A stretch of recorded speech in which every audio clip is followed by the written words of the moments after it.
قلت لهم يعني هو أبو عبيدة يعني لا يناقش؟ ليش؟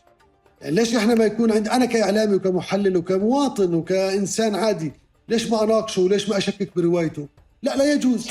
ليش دائما إحنا منتصرين؟ ليش؟ يعني أنا بدي بسأل دائما ليش دائما إحنا منتصرين ومصرين نظهر منتصرين؟ أو تحول الظهور أو المشاركة إلى مصدر رزق للكثير فعليا. هاي واحدة من الأشياء اللي لازم نتحاكم عليها. الوحيد الذي قدر يخترق الإعلام الإسرائيلي والرأي العام الإسرائيلي ويؤثر فيه هو نصر الله. ليش؟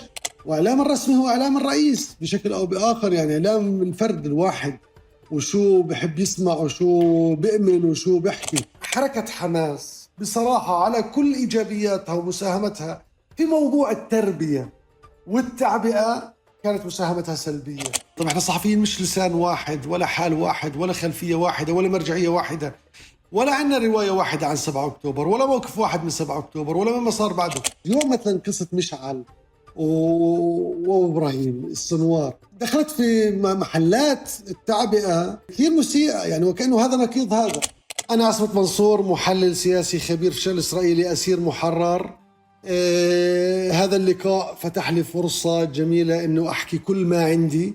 كان طويل، كان صريح جدا جدا جدا، كان مثير للجدل، وأنا أعتقد إنه يعني إذا عانينا من كثير انتقادات وحملات ضدنا بعد هذا اللقاء رح نشوف إشي أكبر، لأنه حكينا عن حماس، حكينا عن خطابها الإعلامي، حكينا عن تعبئتها وأخطائها، وأيضا حكينا عن فكرة الهزيمة وأنه إشي وارد ومقبول. حكينا عن تجربة الثورة وتجربة المنظمة، وحكينا عن تجربتي الخاصة ومع الإعلام وأيضا مع تجربة التحليل. حكينا عن الزملاء المحللين وما كسرنا فيهم. فراح تشوفوا أشياء أنا بعتقد ممكن تحبوها وممكن كمان تختلفوا معها، بس أكيد هي صادقة.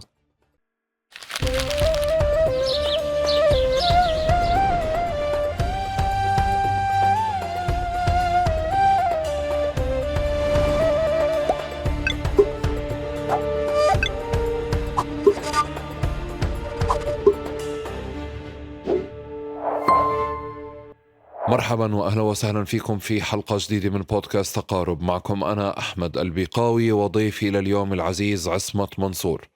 في المعارك والحروب دائما ما بتتصدر نقاشات الخطاب الداخلي والخطاب الخارجي ونقاش الشؤون المعنوية، وخطاب الشؤون المعنوية فعليا دائما ما بتصدر نقاشات العامة، خاصة مع طول أمد المعركة، في الوقت اللي بتبان فيه فعليا الفجوة ما بين الأرض أو الميدان الواقع والخطاب اللي بنحمل، وخاصة أيضا مع انفجار وسائل الإعلام الكبير عددها المهول، وأيضا التغطيات المفتوحة طوال الوقت للأحداث اللي بتصير في غزة من بداية الإبادة.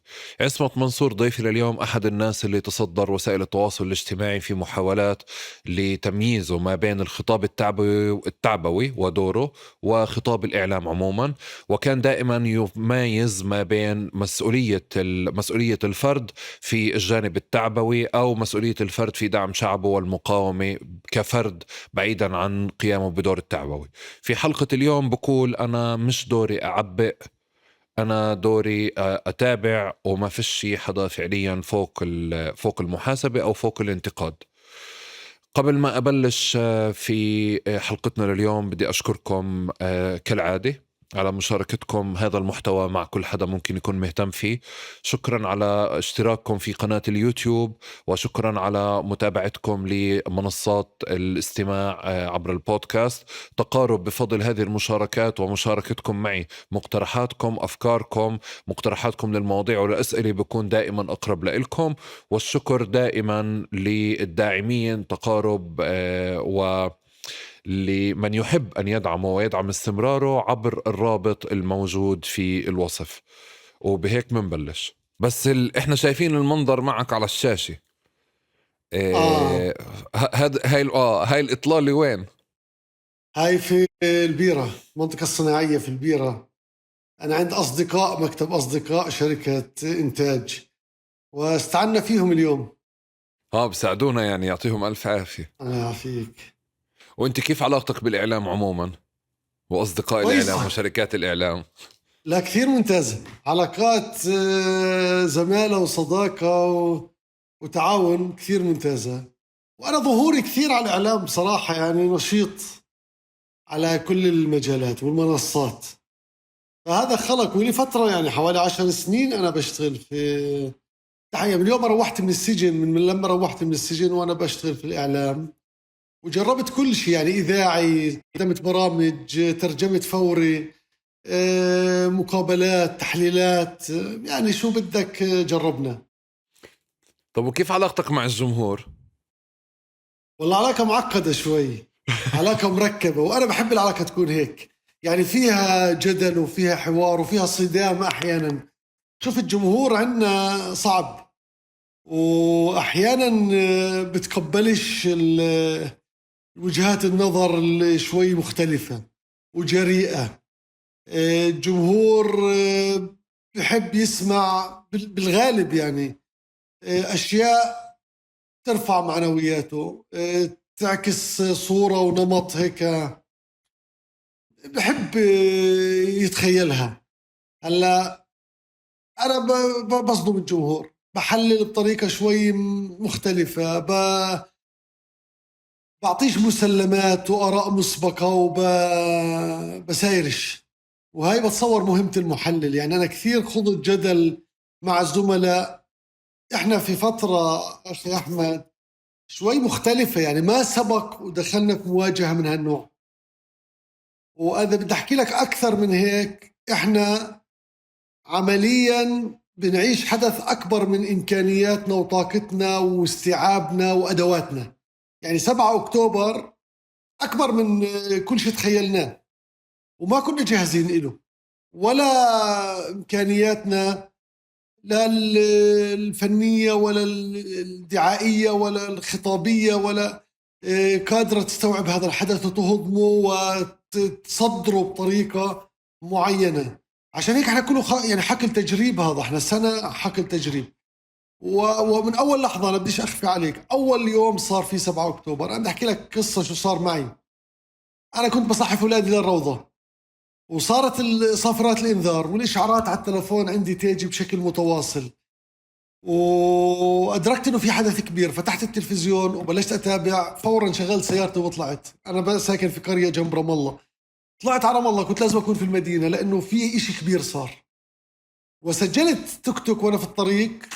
قلت انسوا كل ما عرفتوه حتى الآن، كل أدوات التحليل، كل الأفكار، كل الأحداث اللي عشناها كوم، واللي بصير معنا اليوم كوم. إحنا أمام حدث استراتيجي وكبير، ويحتاج إلى طريقة تفكير مختلفة وأدوات تحليل مختلفة. كان واضح إلي من البداية إنه إحنا أمام نقطة تحول وحدث ضخم. وفعلا هذا اللي صار. اكتشفت وتبين إنه إحنا أمام مفصل. هلا المشكلة يكون حدث بهذه الضخامة ويترتب عليه حرب بهذا الحجم ودمار وكل اللي بنشهده من 11 شهر، ونحكي بنفس الخطاب القديم ونفس أدوات التحليل القديمة، وننظر لإسرائيل على أنها إسرائيل ما قبل. إسرائيل بعد 6 أكتوبر، وأنا مجالي التحليل في الشأن الإسرائيلي، شيء، وبعد 7 أكتوبر شيء آخر مختلف. اللي ما استوعب هاي الحقيقة، اللي ما أدرك هذا الفرق، بقي متأخر ومتخلف عن تحليل الوضع وفهم الصورة. أنا أدعي أنه أنا لا، من أول لحظة هيأت نفسي أنه إحنا أمام حدث مختلف، وبالتالي بدك تنظر له بشكل مختلف، وتنظر لإسرائيل الجديدة اللي إحنا كنا بنقول بتدخلش بري، كنا بنقول بتخوضش حروب طويلة، كنا بنقول بتعملش خسائر كبيرة، كنا بنقول بتقصفش في ظل وجود أسرى، وإنه الأسرى بالعادة يعني دائما بركعوها وبيجبروها إنه تفاوض. هاي إسرائيل اللي قبل 6 أكتوبر صحيح، لكن بعد 7 أكتوبر كل هاي المفاهيم تغيرت. واللي سمع خطاب الإسرائيليين في تلك الفترة واللغة الجديدة اللي بلشوا يحكوا فيها والنفس الجديد والروح الجديدة اللي سادت، أدرك إنه إحنا أمام هذا الواقع المختلف. ولذلك أنا تصادمت مع الناس وبتصادم لليوم مع الناس، ويتضح إنه دائما يعني اللي بنحكيه وبنستقرأه بيكون قريب، أو يعني أقرب ما يكون إلى الواقع واللي راح بيصير بعدين ولاحقا.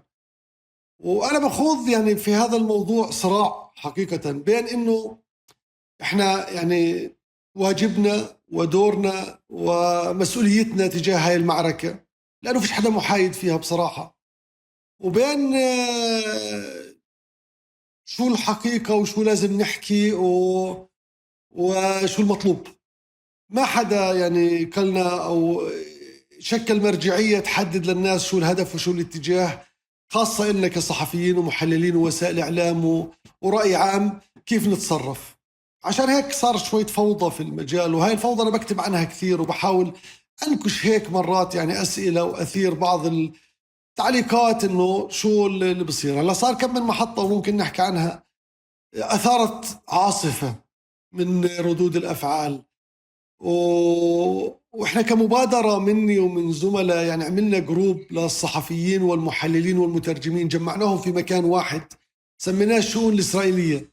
هذا الجروب والمجموعة على الواتساب عليها محررين وصحفيين وباحثين وخبراء شأن إسرائيلي ومترجمين من كل المحطات على الإطلاق، في حوالي 700 صحفي، وأيضا انضموا لها ناس من الخارج يعني من محطات عربية وفي العالم بيشتغلوا في محطات عالمية، يعني زملاء لنا عرب وفلسطينيين في وكالات دولية. على هاي المجموعة حاولنا نوجه شوية ونخلق نوع من الوحدة في مصطلحات أو على الأقل نثير أسئلة، وفعلا هي تعتبر اليوم من أهم المجموعات. هاي المجموعة أنا تصادمت وتستغربش مع كل اللي عليها في أكثر من محطة، لأنه تبين أنه لسه إحنا ما استوعبنا حجم الحدث وضخامته وسرعة وحجم التغير اللي بتشهده إسرائيل، وهو تغير للأسوأ وليس لصالحنا. فكمان الواقع صعب ومؤلم والناس ما بدها تشوفه كما هو، فعشان هيك بتحاول تبحث عن الشيء الإيجابي، وهذا مفهوم وطبيعي. ولكن دائما بسأل هل هذه مهمة المحلل والصحفي أم مهمة جهات أخرى؟ يعني هل مهمة الصحفي يعرض الواقع كما هو وبالعكس يثير أسئلة صعبة ويصعب على السياسي وعلى متخذ القرار، أم أنه لازم لا يساهم بأنه يعني يرفع المعنويات ويعبي ويشتغل؟ طب وإذا بده يعبي، طب احنا الصحفيين مش لسان واحد ولا حال واحد ولا خلفية واحدة ولا مرجعية واحدة، ولا عندنا رواية واحدة عن 7 أكتوبر ولا موقف واحد من 7 أكتوبر ولا مما صار بعده. يعني مش الكل بنظر ل 7 أكتوبر على أنه يعني حدث إيجابي أو سلبي، في ناس بتختلف وتتباين وجهة نظرها، وعشان هيك هذا زاد من صعوبة هذا النقاش. انت ما قبل 7 اكتوبر، وبعتقد يعني في هذا الصدام اللي هو مع الجمهور او الاراء النقديه او الاراء المثيره للجدل، خليني اقول كل فتره وفتره فيها. انت سميتها محطه، بس انا بدي اسالك، انت شخصيتك اصلا بالحياه صداميه، ولا هي فعليا في محطات صداميه بحياتك، ولا انت تتعمد فعليا الصدام مع الجمهور لانه هذا اسلوب بالتواصل ايضا؟ أنا لا أتعمد الصدام، بس أنا شخصيتي طبيعتها صدامية. أنا بحكي للزملاء بقول لهم عشان تفهموني وتفهموا يعني ليش أنا على مدار السنوات كنت من أكثر المعارضين للسلطة، وشكلت يعني حالة في نقد السلطة والصدام معها في الشارع وفي الإعلام وعلى الفيسبوك وعلى وسائل التواصل الاجتماعي. وهذا يعني ما منعنيش إنه كمان أنتقد حماس في محطات معينة وفي مواجهات معينة، ما منعنيش إنه مثلا أنتقد أبو عبيدة والضيف، وما اعتبرت إنه في حدا عنده يعني هالة وقداسة وممنوع تنتقده أو تنقض روايته. وبوجهوا لي أسئلة بقول يعني معقول مثلا إذا طلع الحية مثلا قال إنه الضيف استشهد، وطلع نتنياهو قال ما استشهد مثلا أو العكس، يعني أنت ليش بتصدق نتنياهو؟ يعني كيف تسمح لحالك تصدق نتنياهو؟ بقول ما بصدق نتنياهو، أنا بنظر للمسألة بتجرد. في مجموعة عناصر اجتمعت في هاي الحدث بتخليني أعتقد أنه هو صحيح. هلا حتى لو إجا مثلا قيادي من حماس أو من المقاومة أو غيره وقال غير صحيح، ما بيغير وجهة نظري، ويبقى الواقع هو اللي بحكم. أنا أخي أحمد في سجنت وعمري، خليني أعطيك شوي خلفية وعن هذه النفس وهاي الشخصية اللي عندي. سجنت عمري 16 سنة، 17 يعني كملت 17 في التحقيق، احتفلت في عيد ميلادي 17 أثناء التحقيق. ودخلت السجن في هاي السنة المبكرة، والسجن كان ساحة خصبة للتعلم والثقافة والتربية الوطنية وغيرها. وفي خلال السجن كتبت وألفت 3 روايات وكتبت عشرات الأبحاث ودرست وتعلمت. ولكن أنا في 1996 أو 95 لما صدر بيان ال20 وهذا بيان انتقد أبو عمار. وأبو عمار رمز، يعني زي كيف اليوم نحكي عن رموز المقاومة، أنه يعني كان صعب أنك تنتقده، فانتقدوه 20 شخصية في بيان واتهموا بالفساد وإلى آخره. وهذا أثار ضجة في الشارع لأنه اعتقلهم أبو عمار، وإحنا في السجن وصلنا أصداء هذا الجو، وصار جدل في ساحة السجن وبين الفصائل. ولكن لم نكن عندنا تواصل مع الخارج اللي نوصل للبيان ونقدر ندير النقاش بناء عليه. فأنا بالصدفة كان في صحيفة بتصدر في الداخل، أعتقد لحزب التجمع، ومصورة صورة كاميرا للبيان، يعني ناشر الخبر والجدل اللي صار حوله. فأنا اشتغلت عليه طول الليل ونسخته على ورقة A4، ونزلت ثاني يوم وعلقته في الساحة. أنا بديش أحكي لك إنه تعرضت لعنف جسدي، يعني هاجموا علي أسرى فتح، لأنه أنت كيف تنشر بيان يعني بهالسوء وضد أبو عمار والآخرين. هذا الموقف هو اللي اليوم أنا بسويه، بمعنى أنه بده يصير نقاش. أنا ما بتبنى البيان أو ضده أو معه، أنا بقول لازم النقاش يكون بناء على معلومات وحقائق، وأن الصورة تكون كاملة أمام المتلقي. يعني لا يعقل أنه إحنا كأسرى نخوض نقاش على هالبيان بدون ما نقرأه، فحق الناس تقرأ البيان وتطلع عليه. وهذا طوال الفترة ميز سلوكي، إنه بعتبر إنه لازم تكون الحقيقة قدام الناس، مهما كانت صعبة، مهما كانت قاسية، مهما كانت جارحة، مهما كانت أيضا مش مقبولة، أو مهما كانت موجهة ضد أشخاص نعتبرهم يعني مقدسين أو لهم هالة أو لهم مساهمة كبيرة. هذا النفس ما منعني زي ما كنت أنتقد السلطة في فترات معينة، وكمان أنتقد حركة حماس في 2021 لما حماس مثلا أسرى الذين لديها من قبل الحرب اللي هم الاثنين الجنود والبدوي والأثيوبي، أنا اعتبرت أنهم أموات، وصير عنهم أعلنت أنهم أموات، واستندت لشيء في تحليلي. فلما كانوا بخرجوا مثلا في بيانات كنت أقول لا مش صحيح، وهذا دخلني في صدام معهم. والآن في هاي الحرب كثير معلومات أنا بقول أنه مثلا مش صحيحة، وأنه أجدر بالمقاومة أنه تبني يعني دعايتها وتعبئتها وخطابها على الحقائق، لأنه الحقائق هي اللي بتصمد في الآخر، وهي اللي بتقوي موقفك، وهي اللي بتعطيك مصداقية، وهي اللي بتمكنك تخترق الرأي العام الإسرائيلي وتوصل له رسائلك. انت طب تجربة السجن مش المفروض انه بتكسر هاي الحالة الصدامية اللي موجودة او الروح الصدامية اللي موجودة، ولا بتعززها؟ والله حسب يعني الأجواء اللي بتعيشها، وحسب تجربتك وكيف أنت يعني بتطور هاي التجربة. أنا بالعكس نمت عندي هاي التجربة.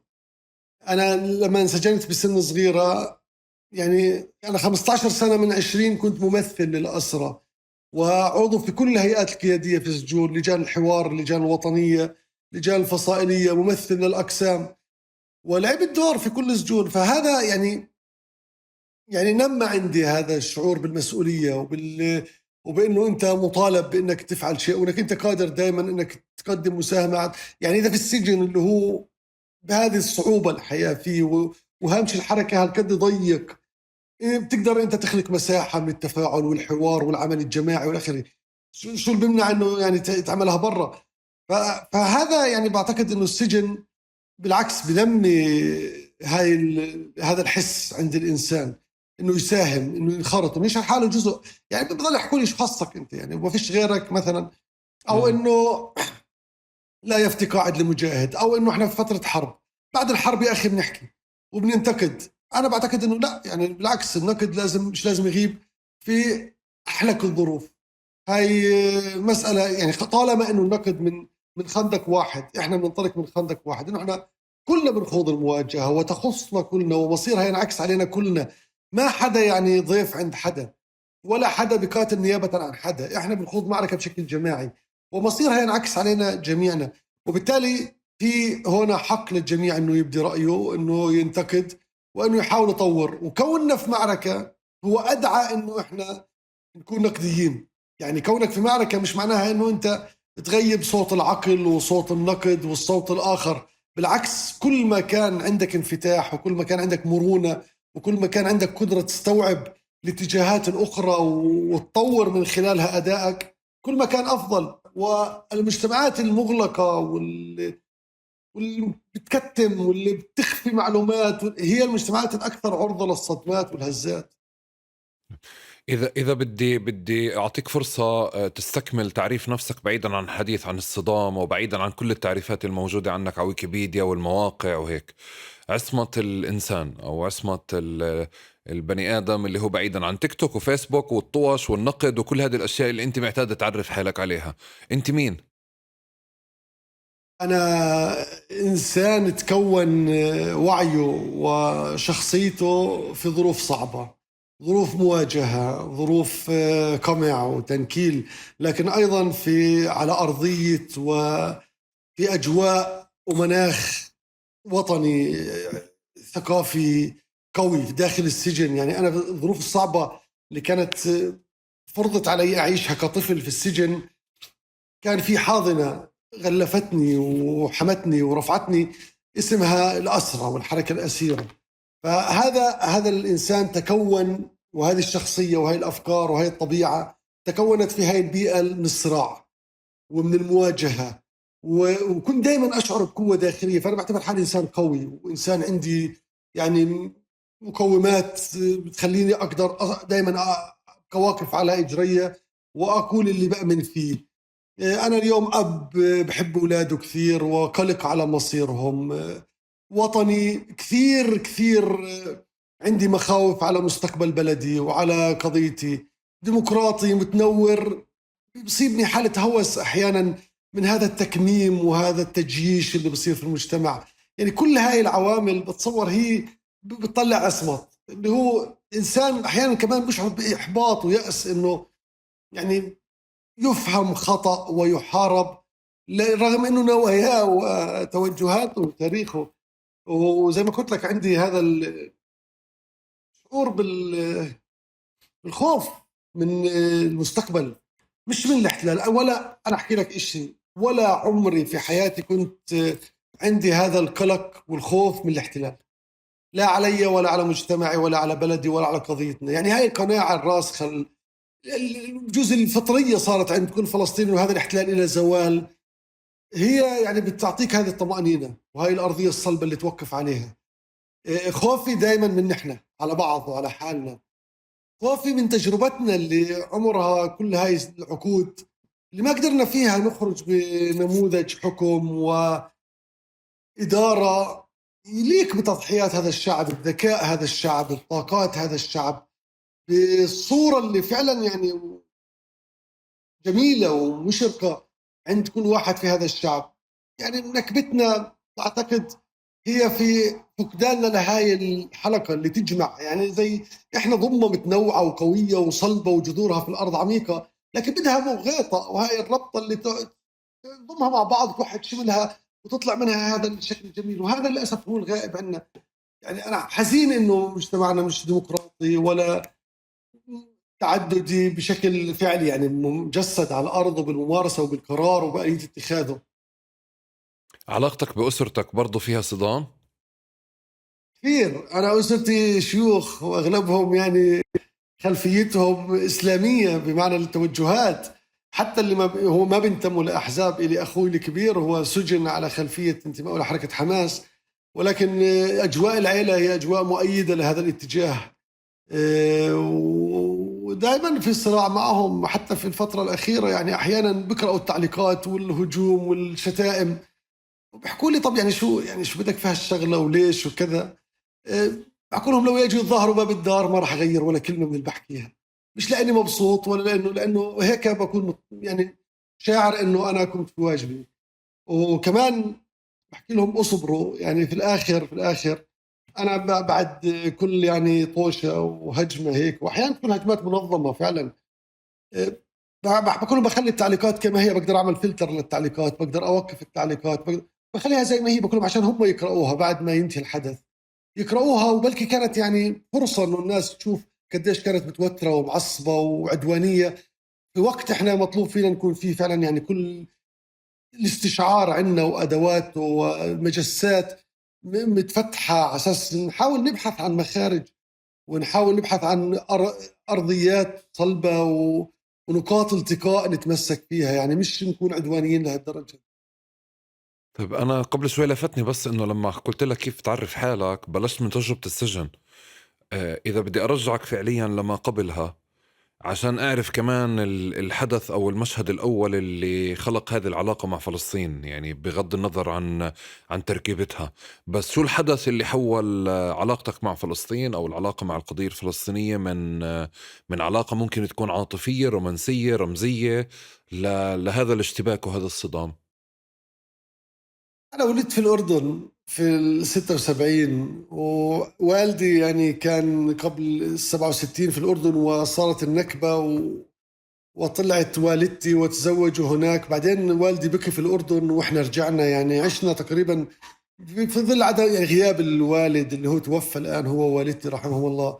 فعشنا يعني مع والدة مكافحة. كانت حياة الثمانينات والسبعينات حياة فلسطين فعلا حياة قروية ريفية، كلها يعني تضامن وعلاقة مع الأرض ومع الانتماء. أنا المنظر اللي ما بنساه في حياتي لما إجت الانتفاضة الأولى، أنا بالنسبة للانتفاضة الأولى صورة جيب نازل وإحنا بنلعب، يعني كنا بنلعب في البيادر بسموها، أو هي منطقة هيك بحب جمعوا فيها الحصاد والفلاحين.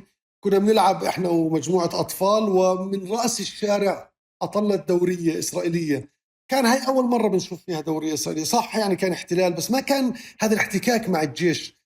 و وبشكل لا إرادي احنا طبعا بدأنا نضرب عليها حجار، وهربنا على البساتين وعلى كذا. وهنا أنا بلشت عمليا أتورط في هذا الجو، وبلشت أفشل في المدرسة وألتحق في جو الانتفاضة. انتميت في البداية، طبعا ما فيش تنظيمات وإلى آخره، احنا كنا مجموعة بدأنا نضرب حجار ونطلع الطلاب من المدرسة. وأنا أذكر أنه مدير المدرسة وهو اسمه سمير راشد من عين يبرود، يعني جابني وضربني كف قدام كل الطلاب وقال لي أنت أبو عمار، يعني جاي تعمل أبو مين أنت، يعني كلك هالكدي وعمرك يا دوب 14 15 سنة بتطلع مدرسة وبتسكرها. قلت له احنا انتفاضة واحنا القيادة الموحدة. وفعلا بدأوا يطلقوا علي أبو عمار. أنا صرت في المدرسة وأنا عمري 15 مم. سنة، و14 سنة معروف إني أبو عمار واللي عاش في هذيك الفترة. فكنت دائما أخذ دور قيادي ومبادر في تلك الأجواء. بعدين انتميت للجبهة الديمقراطية، وطبعا انتماء كان عاطفي تماما. صديق إلنا تحرر من السجن، وكان اللي بيطلع من السجن بالنسبة لنا شيء يعني كبير ومبهر. أنا كنت مبهور فيه. طيب شو أنت قال تيجوا تشتغلوا، تعالوا. صار يعطينا حطات ويعطينا نكتب شعارات ونطلع وينظم. وإجت فترة السجن اللي هي العملية اللي شاركت فيها، وأنا لم أكن جزء من الخلية، أنا أضفت للخلية بحكم أني موجود في المكان اللي بتواجد فيه المستوطن، وأنا يعني اللي راح أستدرجه. فمن هنا يعني كمان حدثت العملية وسجنت. وبالتالي يعني إذا بتلاحظ كله إشي عفوي وفطري واندفاع. ودائما أنا بفرض حالي ودوري، يعني ولا مرة حد جندني قال لي تعال أنت من تنظيم. أنا كنت بروح وببادر. حتى لما روحت من السجن كان يعني في نهاية الثلاثينات، أنا بداية الأربعينات، ومفروض إنه طالع بعد 20 سنة وبدي أبحث عن مستقبلي. أنا رحت على التنظيم قلت لهم عم بدي أشتغل. قالوا طب بتريح لك شهرين ثلاث. قلت لهم ما بعرف ارتاح، انا بدي تلاقوا لي مجال اشتغل فيه. وفعلا لحد ما استقلت، طبعا كان فتره وانا الان مستقل، لكن القصد انه هذا الحافز موجود. انا بذكر امي الله يرحمها، يعني كانت كثير حريصه علينا انا واخوي الاكبر مني، لانه احنا في الجيل اللي هو جيل الانتفاضه واطفال الحجاره. فكانت يوم الارض واللي كان مناسبة اشتعال تنظف، فتخبيني ترسلني في يعني جيران إلنا بدو بعزبوا في منطقة بعيدة في الخلا. فكانت تأخذني وتوديني قبل بيوم وترجعني بعد يوم الأرض، يعني تحاول تبعدني عن هاي الأجواء. فهي يعني هاي علاقتنا وهيك بلشت. وأنا بعتقد هيك ظلت، يعني ما صار أنا ما بتحكمني أيديولوجيا وتفكير مسبق انه هاي لازم تكون هيك وهيك. انا بحكمني هالانتماء وشو بفيد وشو بفيدش. وادوات القياس عندي شوي ذاتيه، يعني وعفويه، يعني ما بقيس بناء على ايديولوجيا او على موقف سياسي مسبق او على انحياز، يعني انه او مصلحه. ادوات قياس بسيطه. وانا انتقدت في احد المرات انه يعني كثر التعبئة الأيديولوجية والتعصب للتنظيمات وكمان المصالح ودخول المال، أفقدنا هذا الإحساس العفوي بالانتماء والنظرة للأمور والفطري. يعني صار الإشي كثير مبرمج وكثير معبأ وهذا بجزء اللي خلق هذه المشاحنات دائما بنشوفها.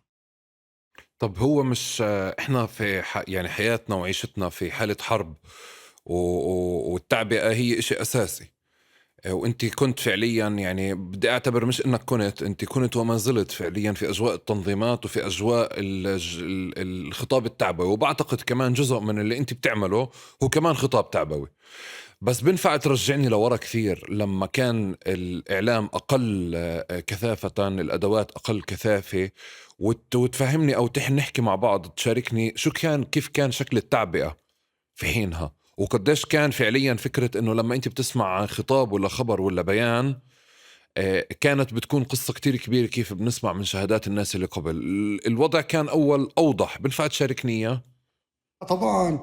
شوف فعلا، أنا أحكي لك بصراحة تجربة الثورة الفلسطينية وشعبنا للأسف كانت قبل أغنى وأكثر انفتاح وأكثر يعني علاقة مع الناس وتفاعل. يعني البيانات الانتفاضة اللي كانت هي أهم مادة للتعبئة، أنت ما بتعرف قديش كانت الناس تعاني عشان تسمع صوت الثورة مثلا. وكان هذا بالنسبة لهم يعني هو البوصلة والمؤشر وأداة الاتصال مع. كانت الثورة برا وكانت الناس علاقتها فيها من خلال الأثير ومن خلال البيانات ومن خلال اللي بصدر عنها. ما كان الإعلام ياخذ، ولا كان الناس عندها الإمكانية يكون عندها تلفزيونات وراديوهات وتواصل بهذا الشكل. فكانت إما مرجعيات يعني محلية مكرسة، هاي ناس سجنت أو مثقفة تلعب هذا الدور التعبوي وتوجه الناس. كانت الإعراس، أنا بذكر حفلات الإعراس في يعني بداية الثمانينات، هي كمان عملية تعبئة أغاني الثورة وأغاني تمجيد الأرض والشهداء وحتى طبيعة البلاد وجبالها وفلسطين وقيادات ورموز الثورة. يعني كان هذا يعبي ويشحن الناس. قصص العالم اللي بتنسجن وبتطلع أو بتطارد أو بتستشهد كمان كانت الناس تتناقلها، والنساء بقصصهن الشعبية وترويداتهن برددوها. وهذا أنا عشته، يعني أنا بذكر ستي وبذكر أمي وبذكر جاراتنا وبذكر كيف كانوا بيحكوا عن فلان وعن السجين الفلاني وعن. هلا في الانتفاضة الأولى طبعا قبلها كان في صحف الهدف والثورة وفلسطين والحرية، وكانت تشهد جدالات وينعرض فيها مواد غنية يعني فكريا وسياسيا مثلا. في الانتفاضة صار البيان والنشرة والحيطان، الكتابة على الحيطان. هاي كانت التعبئة. خلص لا صوت يعلو فوق صوت الانتفاضة، تشوفوا شعار وتكون مختزلة بسيطة واضحة مباشرة، والناس تتبعها بشكل عن قناعة وتسليم.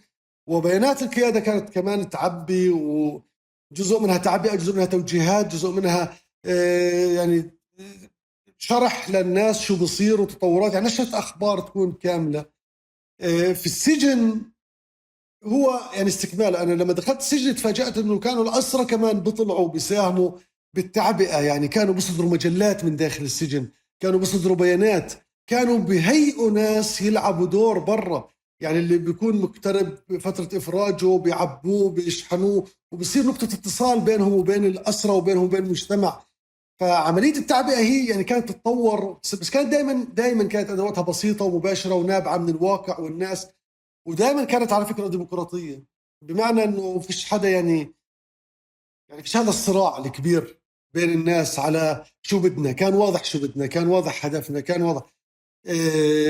بتصور بعد التسعينات لما بلشت تتطور وسائل التواصل، وكمان بلش يتعقد واقعنا. يعني دخلنا في أوسلو، ودخلنا في معارضة أوسلو، ودخلنا في ظهور الحركات الإسلامية، واللي هي يعني تجربتها مختلفة كليا ومش دائما مشرقة بصراحة ولا. بس هي أكيد إضافة نوعية ومهمة. هون بلشت أعتقد التعبئة تخرج عن طابعها القديم العفوي المباشر بسيط، اللي يعني مفهوم، والناس مش بتثيرش أسئلة حوله، يعني بتسلم فيه وبتتبعه. وبلشت تدخل الاعتبارات السياسية والانقسامات الاعتبارات الأيديولوجية بشكلها اللي بنشوفه اليوم واللي أدى لحالة الانقسام اللي بنعيشها. طب انت لما بتحكي هيك عن الاشي بنوستالجيا وبحنين الى الماضي، حاسس حالك موضوعي في وصف هذيك المرحلة؟ يعني أكيد لها هاي المرحلة عيوبها، يعني ما مش كاملة ولا، بس أنا بعتبرها يعني مقارنة باليوم أنا يعني بشتاق لتلك الأجواء وللنفس اللي كان موجود. أنا ما بعرفش، بجوز تجربتنا شوي في السجون لأنها كانت طويلة ومنخرطة بشكل مباشر، خلتني يعني أعتبر إنه مسألة إنه الناس تشتغل مع بعض بمعزل عن الخلافات السياسية مسألة بديهية. هلا اليوم مم. بتشوف مدى الصعوبة. أنا اليوم مثلا بطرح إشي على التيك توك أو كذا، بتفاجأ إنه في ناس بقول لي يعني بدك المقاوم يتوحد مع المساوم ولا مع المطبع، ولا يعني صارت تقسيمات الناس كثير حادة وكثير عنيفة. علما انه لا، يعني طول عمر تقسيمتنا هيك قائمه وهيك موجوده، بس واضح انه دخل شكل، اذا بتحكي عن التعبئه بدنا نحكي بصراحه، دخل نمط تعبئه مختلف. وانا بعتبر انه يعني حركه حماس بصراحه على كل ايجابياتها ومساهمتها في موضوع التربيه والتعبئه كانت مساهمتها سلبيه، واحنا دفعنا ثمنها وبندفع ثمنها. انا هذا نقد بوجهه بمحبه. ليش؟ يا أخي أنا أسألك سؤال وإحنا بنحكي يعني بودكاست وهيك بأريحية. أعطيني أغنية من أغاني حماس وفيها يعني بجوز تلاقي، مش بتلاقيش بس تكون نادرة، تحكي عن الوطن وجباله وسهوله يعني تكون هيك جوها جو. يعني أغانيهم إما حسن البنا وسيد قطب وياسين وفلان يعني فيها رموزهم، فيها خطابهم الديني، فيها توجهاتهم الأيديولوجية، فيها هاي النبرة عندهم الكلها قتالية وكذا، حتى مش يعني حنية وهيك. بقولهم بس بينما يسمعوا أغاني الثورة زمان اللي هي مش مسؤول عنها فتح، هي أنتجها الناس. بتلاقي بتغنى بالحقول وبالتلال وبالبلد وبالناس. يعني أنا الفكرة من هذا الموضوع إنه التربية والتعبئة اللي انتهجتها حماس كانت أكثر يعني فئوية صراحة. هذا مش معنى إنه الآخرين مش فئويين، بس كانوا نوعا ما يعني مش لهي الدرجة، أقل بكثير بكثير بكثير من. وهاي التعبئة هي اللي ندفع ثمنها اليوم. يعني صارت تقسم الناس بهاي الطريقة الحادة والعنيفة وتوصلهم لهي الدرجة من إنه يعني عدم القدرة على إنه حتى يعني يعملوا مع بعض. تعبئتهم مكثفة وبتحاكي الغرائز وبتحاكي يعني الأشياء الأساسية في البشر، مش يعني بتحاول تنمي إشي نقدي وإشي يثير أسئلة وإشي يعني يستوعب اتجاهات. وهذا بجوز مفهوم لأنه خلفية دينية واستقاء من جو ديني. هذا عدا عن أنه توجههم السياسي هو توجه قائم على الفردية. يعني هم ما بنظروا حالهم جزء من المنظمة ولا جزء من مشروعها، ولا كمان فكرة الوطن عندهم شوي ملتبسة. بجوز اليوم بلشت تتضح. هم بينظروا لإمارة، بينظروا لإمبراطورية إسلامية، بينظروا لخلافة، بينظروا على الأقلية في لاوعيهم وفي مشروعهم الكبير. فمش كثير بفرق عندهم يعني المفاهيم اللي احنا بنؤمن فيها. يعني بجوز بيشعروا انه المسلم اللي في مصر بنتمي للإخوان ولا في تونس أهم مثلا من الشريك اللي أنا وياك بل بعض أو في زنزانة واحدة. وهذا بينعكس على التربية وعلى التعبئة. وصراحة بجوز هاي التجربة اللي بنعيشها اليوم أنا متأكد راح تخلق أثر إيجابي في هذا الموضوع، لأنه هاي التجربة كشفت قديش نحن في موضوع التعبئة والإعلام والكذا ضعاف. أنا بس وأنت قاعد بتحكي عن حماس قاعد بشوف إنه هذا الإشي بقدر أسقطه على كل تنظيم، يعني على كل حالة فلسطينية. بمعنى يعني قبل فترة كنت قاعد كمان عملت حلقة مع صادق أبو عامر اللي هو عضو في مكتب الوحدة الوطنية، الحوار الوطني في حركة حماس. فهو بيحكي قاعد، فبقول له كمان انه يعني واضح لي انه في فكرة الزعامة الفلسطينية او الصراع الزعامات داخل التنظيمات وبين التنظيمات ببعضها، وزعامة الحركة الوطنية تاريخيا دائما كان موجود. فدائما في قطبين او ثلاثة او اربعة. اليوم يمكن بنشوف الاشي بالاعلام انه الاعلام قد يكون الفلسطيني صار اعلام حمساوي، بنفع هيك نقوله، اذا والاخرين بسموه اعلام مقاومة. تمام، بس بالاخر انه لانه هم المتصدرين المشهد طغى المشهد اكثر من انه فعليا اكثر من انه هم يعني بيستلموا الاشي. وبعتقد كمان اللي انت بتقوله بالعكس، صار في اشي تغيير يعني قبل يعني بظن انه ضلت حماس تتعاطى معك كآخر لحد السنين الأخيرة. يعني بمعنى لما عمت فكرة المقاومة وبلشوا يتصرفوا كفكرة زعامة الحركة الوطنية، وإحنا زعماء المنطقة أو زعماء أو العنوان للحركة الوطنية في فلسطين، صار في أكثر تعامل وأكثر انفتاح. وبتعرف كمان صار في حتى شكل الاستقطاب الداخلي مختلف، بمعنى انت مش لازم تمرق بالصيرورة او بالمسار اللي يفترض تطلع عليه. بس وانا قاعد بسمعك بدي ارجع شوي لكمان فكرة هذه الحنين للماضي، واحكي لك انه انا واعي بتذكر الحيطة اللي انت حكيت عنها، فكرة الجرافيتي، انه كان في بيان او شعار ممكن ينكتب اللي هو ممكن تكون تبني عملية على حيطة. متفقين بهاي المرحلة؟ هاي المرحلة ذاتها كان في حدا بيجي بخط، حدا تاني بمسح له اللي خطه اللي كتبه وبروح بكتب فوقه. كمان كان في صراع على شو بنكتب وشو بنكتبش، الاشي المناطقي. فاحنا واحنا صغار كنا نوع على هذا الاشي. وكمان كان شكل الاستعراض انه انت عشان تطلع تكتب بتعمل عرض عسكري بجوز بعصي قشطات يعني في القرى والبلدات، مقابل انك بدك تحمي وتحكي انه احنا قادرين نكتب وبنحمي الشيء اللي بنكتبه. فبعتقد في حين حتى مشاهداتي يعني بدايات التسعينات ما أذكره، بذكره كتير منيح، إنه اللي كانوا يطلعوا يخطوا كمان عارفين إنه في حدا تاني بده يجي يمسح لهم إياه، فبيحاولوا فعليا إنه يجوا. فبالتالي هذا إشي اليوم إذا بدي أسقطه على وسائل التواصل الاجتماعي وكل الانفجار اللي صار بالإعلام، لساتهم نفس الحالة، مش كتير بعيد.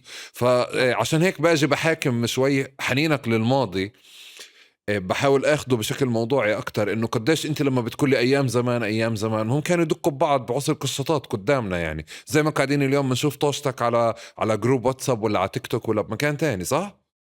صحيح صحيح. يعني شوف، هو بالعاده الناس تنظر للإشي القديم بنوع من الحنين وهيك، هذا مش بس يعني انا الكل.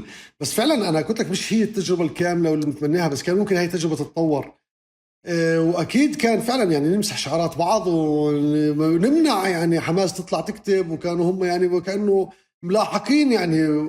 مش انه الاشي كان مثالي 100%، بس يا ريت لو ظلت مشاكلنا عكد هيك، يعني يا ريت لو ظل انه الوضع عكد هيك.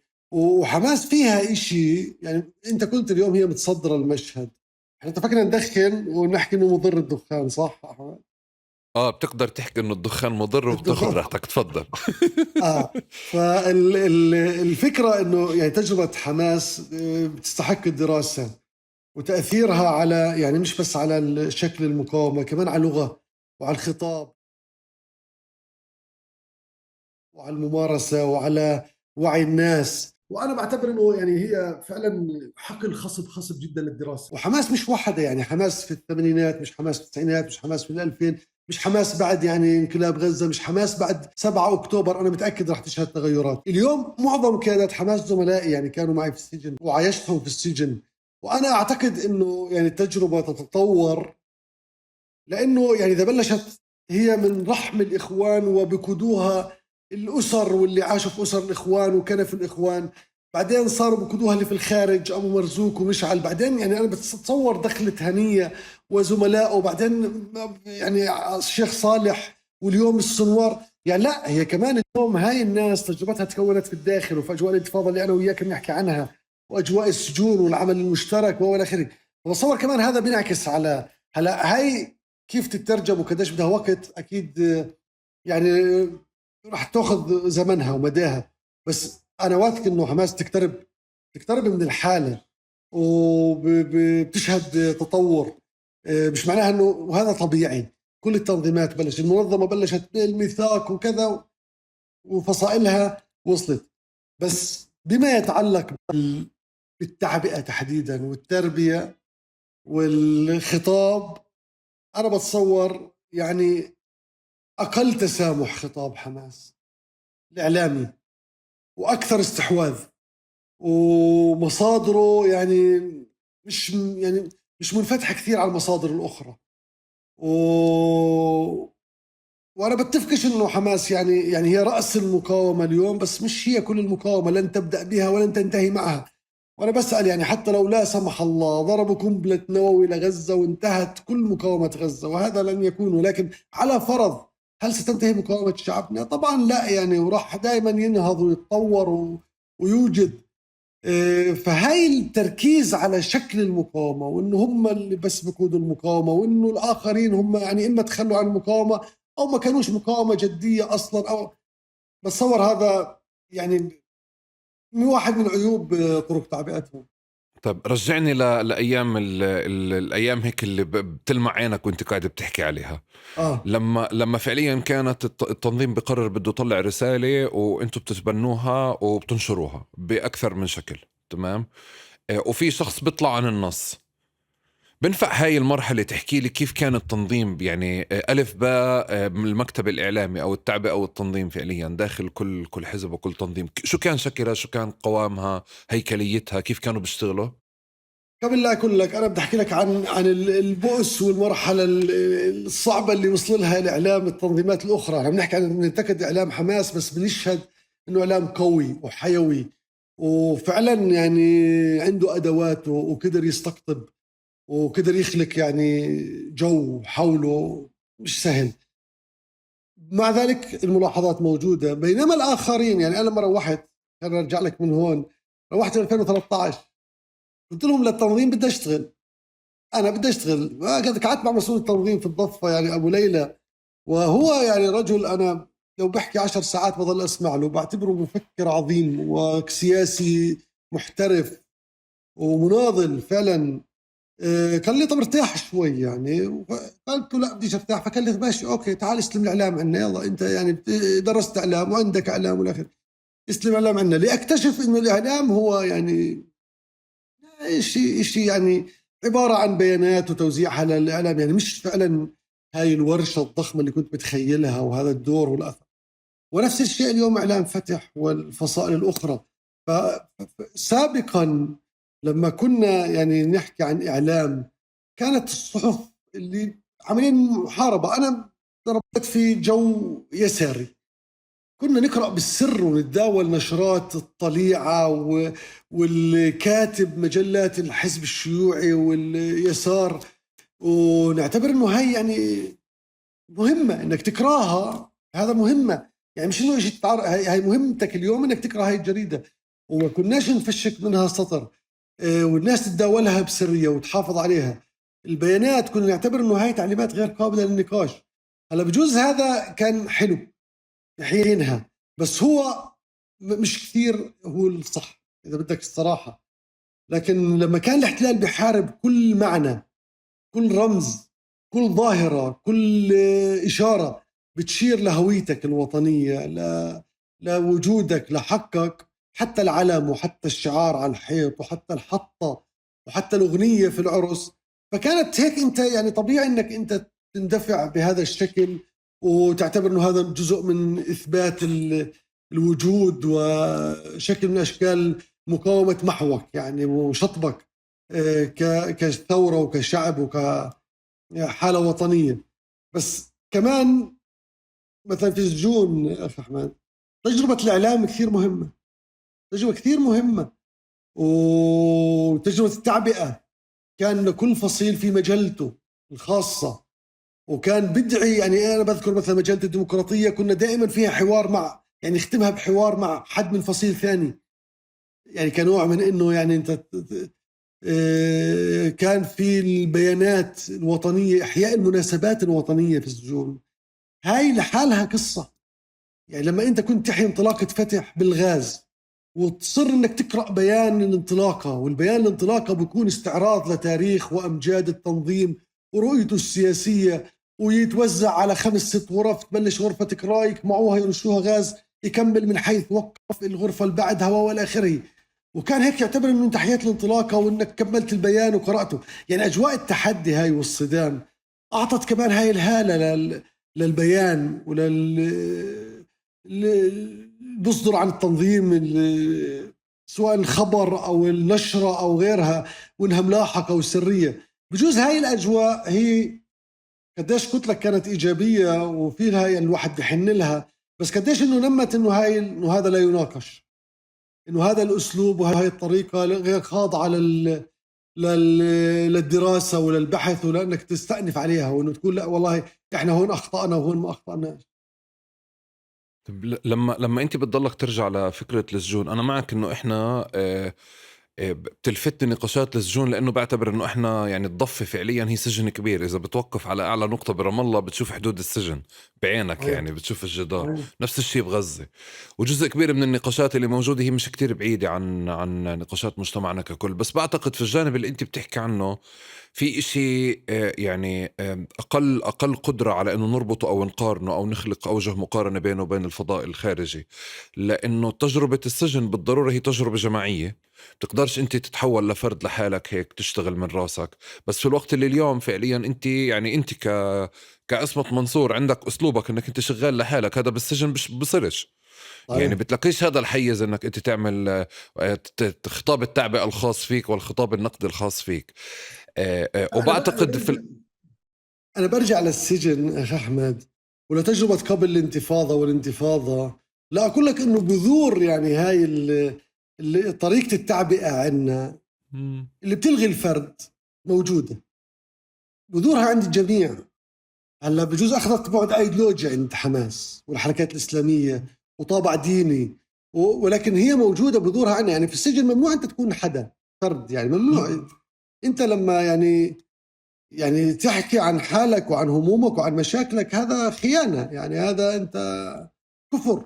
لازم دائما الهم العام والشأن العام، وهذا بتصور جذر بجوز كل مشاكلنا اللي بنعانيها اليوم، إنه إحنا ما ربينا تربية ديمقراطية ومنفتحة وواثقة بنفسها إنه تستوعب هاي الفردية والحالات الخاصة أحيانا والاختلاف والصدام مرات، وكل خلاف كنا نعتبره انشقاق، وكل خروج من التنظيم كأنك أنت خرجت عن دين البلد ولا التنظيم. وهي بعرفش قديش يعني اليوم موجودة، بس هي أنا بعتقد بذرة أسست للي بنعيشه اليوم في كل تعبئتنا. صحيح. وبمكان تاني بعتقد كمان بتوافقني انه تراجع التنظيمات، تراجع حضورها، كمان محاربتها على مدار السنين كلها، بجانب في المقابل كمان كلها تعزيز هذه فكرة الفردانية اكثر. وبسياق التحرر بتعرف شو سلبياتها كتير منيح. بس بعتقد كمان هذه خففت، اعطت مجال اكثر للفرد للتمرد. انت اليوم بتشوف فعليا ممكن تشوف قيادي في التعبئة او التنظيم قاعد على تيك توك وبقول كبسوا. يعني انتقلت الاشياء لمشهد عجيب بشبهش أي إشي بنعرفه ولا سابقا ولا اليوم حتى. فبعتقد في تراجع التنظيمات كمان اللي خلانا بطل يخلينا نعرف فكرة التعبئة كما عرفناها سابقا، ولا الجمهور بحد ذاته كمان. مزبوط. صحيح. وعلى شو بدنا نعبي؟ يعني أنا بسأل، إذا بدك أنت تقول إحنا لازم نعبئ ونهتم في التعبئة، طب زي ما قلت أنت، يعني إذا مثلا تنظيمات اليوم هي تايهة وغائبة كليا يعني عن المشهد ومختلفة مع اللي بقود الحالة اليوم وبتصدرها وعلى صدام معه، يعني فبالتالي أنت شو بدك تعبي؟ وهي اللي بتصور الضعف اللي عندنا. الضعف إنه ما في عندنا مرجعية مشتركة الكل بنطلق منها على اختلافه. نفتقد لهاي المرجعية ونفتقد لهاي الحالة الجامعة، ثقافية وطنية تحررية، اللي الكل بيؤمن فيها وبتشكل هي الإطار اللي بنعبي فيه. هلا بصير بعدين خطابك الخاص والتنظيمي والعام. لذلك فعلا يعني هذا ساهم في تراجع التعبئة، لأنه أنت يعني ضربت مثل كبس يعني طب ماشي أوكي، وشو بعبي هو؟ يعني شو الخطاب يعني هل هو بس بده يختلف مع القائم اليوم ويناقشه؟ طب على أي قاعدة بتناقشه؟ وشو البديل اللي بتطرحه له؟ كمان تجربة الحكم عندنا وتجربة الإعلام الرسمي وتجربة يعني إذا الإعلام التنظيمي اليوم اختزل في أكبر تنظيم في السلطة في فتح، يعني في إعلام الرسمي، وإعلام الرسمي هو إعلام الرئيس بشكل أو بآخر، يعني إعلام الفرد الواحد وشو بحب يسمع وشو بيأمن وشو بيحكي، وحرص دائم إنه ما يعني نشوش على هي، إنه لازم يسمع الإشي اللي يكون مبسوط منه. طب هذا مش أضعف التعبئة؟ يعني قد ما يكون خلافك ونقاشك مع مثلا تعبئة حركات المقاومة، بظل خلافك مع التعبئة الأخرى أو وسائل الإعلام الأخرى خلاف أوسع، لأنه هاي يعني فقدت صفة حتى وسيلة إعلام وتعبئة، صارت أدوات تفريغ إذا بدك أكثر، أدوات لجم للناس وقمع لأفكارها ولرأيها المختلف.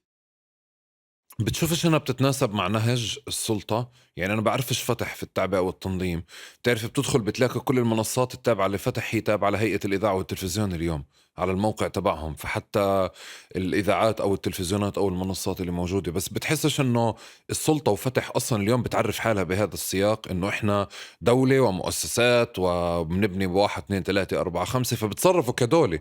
يعني الرئيس فعليا عنا احنا ما بتصرف في رئيس بلد محتل بقدر ما انه رئيس دولة. صحيح صحيح، هي يعني ترجمة لهذا التوجه، وهو يعني فعلا تشويه للواقع. يعني أنت عمليا كل ما أصريت على هاي الطريقة في رؤية الواقع، كل ما أنت انفصلت عنه أكثر وصرت ما بتشبهه أكثر والناس أبعدت عنك أكثر. أنا بميز حتى اليوم بين فتح والسلطة، رغم أنه السلطة بلعت فتح ولكن أيضا يعني السلطة على الأقل في العشر سنوات الأخيرة صارت لحالها. يعني كيف بدي أوصفها بدون ما يعني نطب في حدا، إنه بتقصي حتى يعني أبناء فتح واتجاه معين من أبناء فتح. يعني أكثر صارت بيروقراطية، صارت للموظفين الكبار، للدبلوماسيين، يعني الجهاز البيروقراطي، حتى المركزية. يعني اليوم إذا بتطلع عليها كلهم خلفيتهم مش يعني معظمهم، خلينا نحكي، مش من قواعد الحركة وتياراتها واتجاهاتها، لا هم أكثر إما كانوا في مجالات ومناصب وكذا، ولا والمجلس الثوري نفس الشيء. بتصور هذا يعني خلى في اليوم تيار عريض جدا من حركة فتح ما بلاقي حاله في هذا الخطاب ولا بلاقي حاله في هاي المؤسسة، ولكن هو مرتبط فيها، يعني مش قادر كمان يعني ينفصل عنها، فبعيش هذا الصراع. يعني بعيشه داخليا وبعيشه مع المؤسسة. يعني هو داخليا مش حاله، مش جزء ولا منتمي ولا بيعبر عنه هذا الطرح، بس في نفس الوقت هو كمان جزء منها ومحسوب عليها والى اخره. وهذا بتصور راح برضه يخلق إشي. يعني هذا الطريق أفلس، يعني هذا التوجه أفلس، والواقع تجاوزه والأحداث تجاوزته، وإجا 7 أكتوبر وإجا حكومة اليمين وإجا سموتريتش وإجا بن كبير وخلاه يظهر وكأنه فعلا منفصل عن الواقع ولا يستطيع أنه يستمر. الأمل أنه مثلا التيار الآخر اللي هو يعني جذوره وطنية وتربيته وتعبئته وكذا، انه ياخذ دور. هلا هذا قديش يستغرق وقت، كيف يصير ما بتعرف، بس انا بتصور انه احنا في صيرورة في عملية تحول. حماس في عملية تحول وتبدل، فتح في عملية تحول، المجتمع هنا في عملية تحول وتبدل. اللي بصير اليوم بفرض كثير أسئلة، فشو ينتج؟ والله يعني فعلا هاي سؤال كبير. شو الشكل اللي تطلع منه قضيتنا وشعبنا بعد هالحرب وبعد الحالة؟ هذا تحدي كبير وسؤال مفتوح. بس كمان انت بتشوف محاولات، يعني ما بنحكي عن التنظيمات القائمة وبنحكي عن تنظيمات اللي بتتصارع بينها وبين بعض، كمان ما بيطلع لنا شخصيات. يعني كمان الإعلام والتعبئة تفرض علينا وجوه جديدة اليوم، قديش هي مقنعة، قديش هي بتشكل بديل، قديش هي مختلفة، قديش هي حقيقية على الأرض. يعني اليوم على الفضائيات وبتشوف انه صارت في وجوه يعني هي كأنها الممثل والمعبر عن الشعب الفلسطيني، والناس لكت حالها فيها. بعرفش إذا هاي راح تكون هي البديل ولا المخرج، ولا هي يعني لحظة فراغ وضعف وتراجع بتعيشها الأطر القائمة وبالتالي هي لاكت هذا المنفس. بس أنا بتقديري تجربة شعبنا تزداد غنى وصلابته بتمكنه انه يعني يتجاوز هاي المحنة ويخرج بشيء افضل. دائما يعني نكسات والتراجع بيخرج. لما صار 82 وصلت الناس حالة يأس واحباط وانه انتهى كل شيء وانهار العالم، اجت الانتفاضة اعادت، اجى اوسلو رجعنا لورا، اجت الانتفاضة الثانية، اجت اليوم مثلا بعد الحرب هاي انا متأكد كثير اشياء راح تتغير. أنا بس بدي أحكي لك إنه مع تراجع التنظيمات بالمشهد الإعلامي، إذا بنحكي على التعبئة، فعليا صار الوسائل الإعلام كبيرة وصغيرة بتشتغل فعليا، يعني بتستغل ضعف الكوادر أو الأطر التنظيمية عشان تعبئ فراغ، يعني بتجتهد وتعبئ فراغ إما بشكل مباشر لغايات وطنية أو لغايات ترافيك. فهي فعليا الدور اللي انت سابقا كمكتب اعلامي كنت توصي بانه انه يطلع فلان وفلان وفلان على وسائل الاعلام. اليوم وسائل الاعلام بقوتها وضخامتها والموارد اللي موجوده عندها اصبحت هي من تتحكم فعليا بمن يتصدر بمن يتصدر التنظيم الفلاني او الراي الفلاني بهذا المشهد المباشر، يعني واحنا من جوا الاعلام نعرفه ومنشوفه. شوف، هو دور التأثير من الخارج وإبراز شخصيات، هذا فعلا يعني اليوم مثلا، بس كمان كان الاحتلال بيلعب هذا الدور. يعني كان في وسائل إعلام تلمع شخصيات وتظهرها في السابق. كان الاحتلال من خلال الاعتقال ومن خلال الملاحقة أحيانا يبرز شخصيات. يعني وفعلا أنا بحكي لك دور الإعلام، وسائل الإعلام تلعب دور خطير جدا. أنا مثلا بدك أحكم، بعرفش قديش بنقدر نحكي بالأسماء يعني في وسائل الإعلام، بس في تجربة تغطية 11 شهر، أهم وسيلتين إعلاميين غطوا هم عربيات ولكن أصلهم فلسطيني أو القائمين عليهم فلسطينيين. يعني واحدة قطرية واحدة إماراتية نفترض. لأنه بجوز وجود الفلسطيني رغم أجندتهم ورغم يعني أنه يمولوا من دول، لكن ظل وجود الفلسطيني فيهم معطيهم هاي الميزة وهذا القدرة على التقاط الأشياء وأنه يشبهوا الحالة الفلسطينية. بينما في وسائل إعلام كبيرة كثير، بس بصراحة رغم كل الضخ ورغم الدور الضخم، بس ما لمست الحالة الفلسطينية. يعني ما لمست، يعني الفلسطيني يشعر بغربة وهو يتابعها، إما بأنه ضخم كثير أو لا يشبه. يعني الغزاوي العادي ما بيشعر أنه تنقل الصورة كما هي، ولا معطية مساحة لمعاناته ولا لمقاومة وطبيعتها وشكل. والفلسطيني اللي في الضفة بتكيف على هذا الدور اللي بضخم وبيعفيه من مسؤولية انه يعمل اشي. يعني هاي شوية ونتنياهو بنهار، شوية والشارع بنكلب عليه، شوية والمؤسسة الأمنية بتكلب عليه، هاي كذا هاي. يعني هذا الشعور دائم على مدى 11 شهر انه راح يحدث اشي يصير جوا اسرائيل يؤدي انه تتراجع، لانه وضعها بيقدرش يتحمل ورئيسها هو فاسد وكأنه هو يعني المشكلة لحاله. خلانا ما نشوفش التعقيدات اللي بتصير في إسرائيل والتحول الكبير اللي شهدته إسرائيل. وكمان تضخيم المقاومة خلاك تشعر بتسكين ضمير. يعني أنت مش مطلوب منك إشي، يعني هاي المقاومين يقومون بالدور. هاي تعبئة أنا بتصور مضرة وموجهة، والهدف منها واضح يعني بالنسبة إلي، وما فادنا، أضرنا بصراحة. في وسائل إعلام معادية مثبطة، بس بتصور ضررها مش هالخطورة، لأنه الناس بشكل مسبق عندها موقف منها وبتعرف إنه هاي مثلا دورها هيك ولمين بتتبع. يعني فيش إعلام بتبعش لحدا. اللي بدي أحكيه إنه إحنا غاب عن المشهد.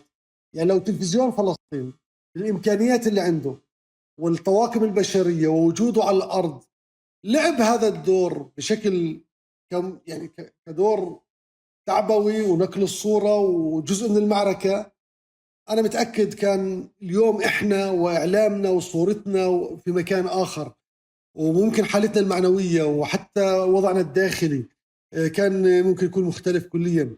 وغاب عن التعبئة والإعلام عندنا السؤال ماذا بعد، وهل هذا أفضل شيء؟ يعني وهذا اللي أنا بثيره دائما، إنه يعني هل كان بالإمكان أفضل مما كان؟ هذا سؤال لازم الصحفي والمحلل والباحث ما يوقف بحث عنه.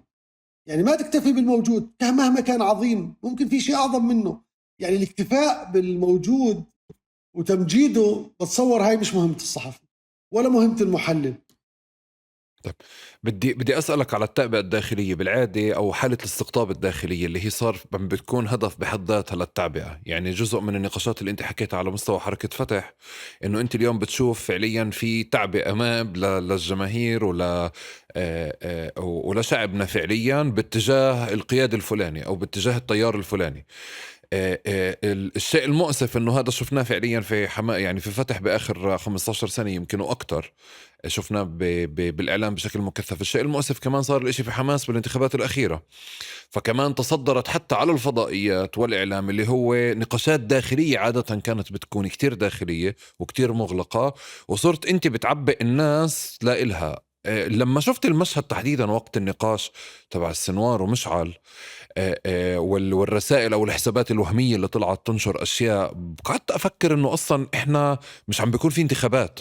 يعني الاختيار ما بين السنوار ومشعل ما فيش فيه انتخابات، بس شو الغاية من نقل حالة الاستقطاب وتعبئة الجماهير حتى او الكوادر الداخلية للحركة على وسائل التواصل الاجتماعي بهذا الشكل المفتوح كثير. وخطر لي وانا قاعد بفكر بالحلقة فعليا انه بدي ارجع واسألك اذا كان بالزمانات كمان في نقاشات داخلية بتم التأثير لها او الاستقواء فعليا بالجمهور لحسمها داخليا، مثل ما قاعدين بنشوف اليوم. كان هيك بما قبل هذا الانفجار في الإعلام سابقا؟ لا كان مضبوط بصراحة. يعني مثلا لما كانت بتصير أزمات، يعني مثلا انشقاق أبو موسى، انشقاق في الديمقراطية، خروج عبد ربه كذا، يعني كان يصير هذا الاستقطاب. أقول لك لما انشقت الديمقراطية أو انطلقت عن الشعبية، يعني في هيك محطات بصير استقطاب، وبصير في الإعلام يعني مفاضلات، وبصير هجوم، وبصير وهذا موجود. بس زي ما قلنا فعلا كان يعني كثير كثير مضبوط، وكثير يعني محصور في هاي الأطر القيادية والمثقفة. الرأي العام بالكاد كان يعني يميز بينهم. آه، بجزء البديل عن الإعلام اليوم وسائل السوشيال ميديا، ممكن الشعارات والأغاني ورفع الصور، إنه هذا ترفع صوره أكثر هذا. بس بعدها صارت هاي الظاهرة محصورة في الشهداء، يعني ما حدا بيرفع صوت حدا حي إلا بجوز الأمين العام في التنظيم أو يعني الآخرين بالكاد مذكورين. يعني أنا عشت في الديمقراطية سنين، بعرف شلة وليلى وعبد ربه وحواتنا مثلا، الآخرين ظل لهم. وعلى فكرة ثبت إن هم اللي بس بيديروا التنظيم، يعني الشعبية الحكيم وكذا، اللي فتح أبو جهاد وأبو إياد. يعني كان التركيز على مجموعة، إنه هذول هم التنظيم، هذول هم المؤسسين، هذول هم الرموز.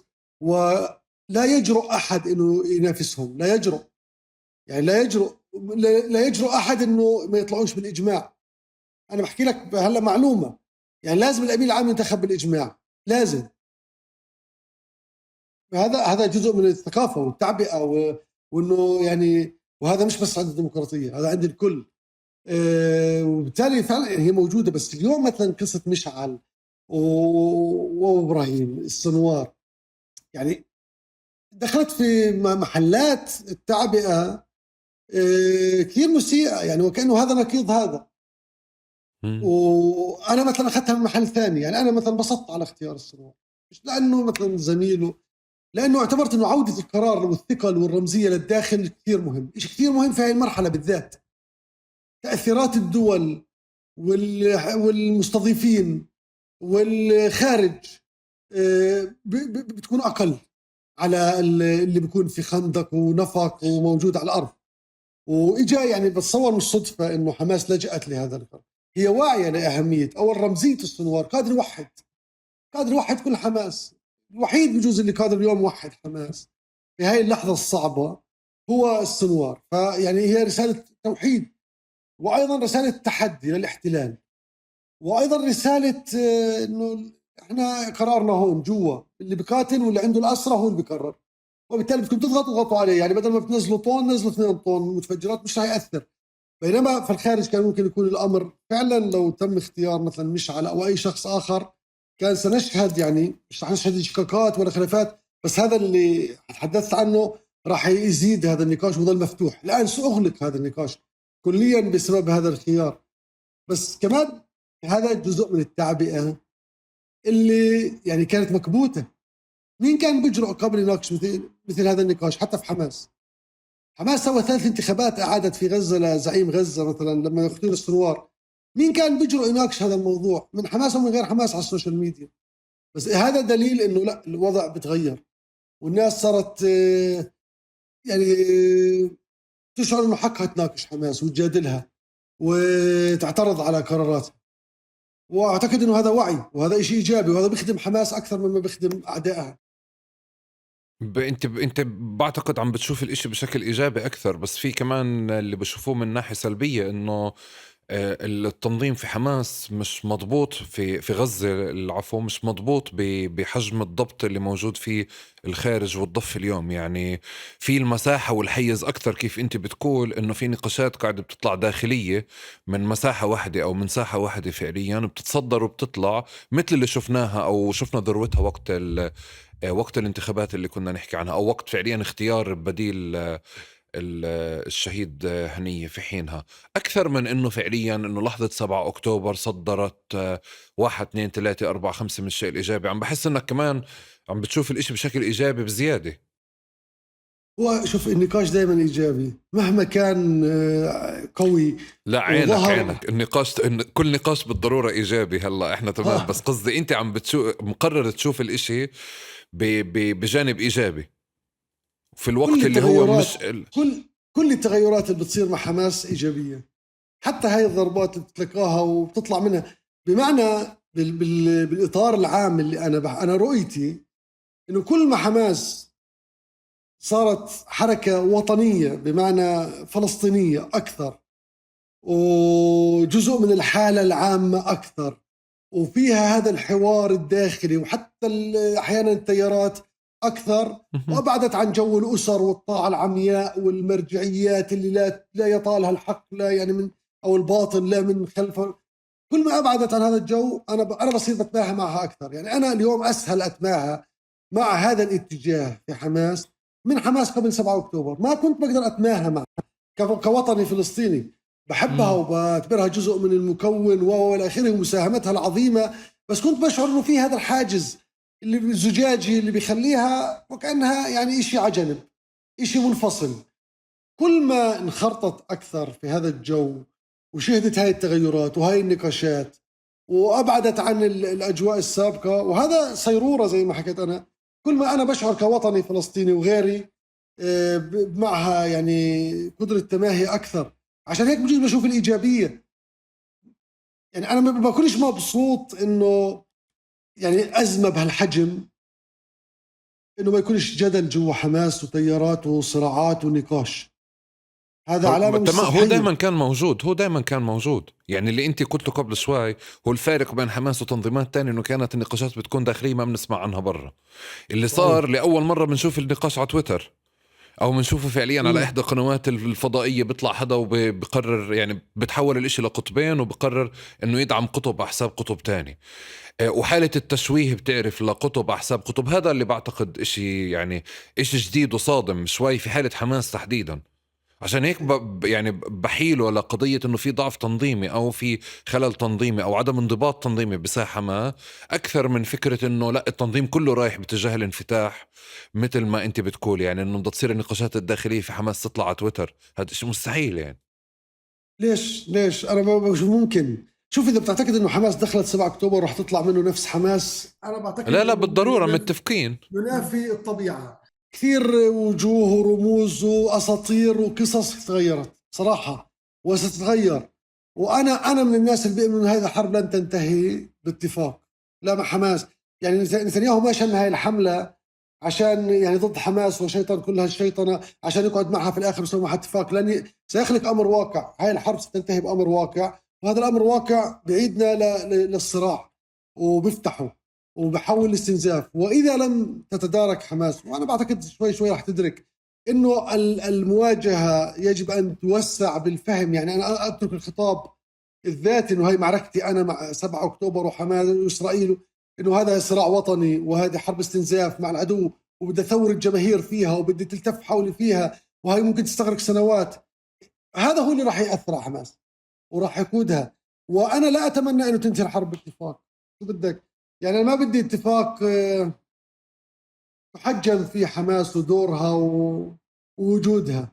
انا بدي صراع تلائم حالها حماس لتخوضه بشكل حماس. وانا بكون حماس بقصد كل من هو على يعني خطها وشكلتها من فصائل ومن قوة ومن اشخاص مثلنا. احنا بندور على دور، يعني انا وملايين ومئات الاف بديش احكي مثلي ومثلك بندور على دور. هذا الدور طالما انه الخطاب خطاب صاروخ ومش صاروخ وخطاب بيطلع في ابو عبيده بلخص المعركه وبيطلع الدويري بحللها، مش رح نلاقي دور. بس لما بتوسع البيكار والفهم والخطاب والمعادله، لا ساعتها بنلاقي انا وانت حالنا فيه، وهذا بيخلق تفاعل وجو، بيطور حماس وبيطورنا وبيطور الحاله الوطنيه كلها. وانا بحكي عن مدى بعيد وبحكي عن سنوات من الصراع. احنا امام عدو اليوم رجع للمربع الاول، انا او انت. وفي مثل هيك وضع وجو بدك انت كمان ترجع شوي لمفاهيم جامعه ووحد وبتلم وقادرة تستنهض وقادرة تبحث عن نقاط القوة وتشوف نقاط الضعف عند الآخر. وهي عملية يعني بدها فن بصراحة، وبدها رؤية مختلفة. احنا بحاجة لحماس اللي بنحلم فيها واللي بنقدر نتماهى معها واللي هي قادرة تكونها بصراحة.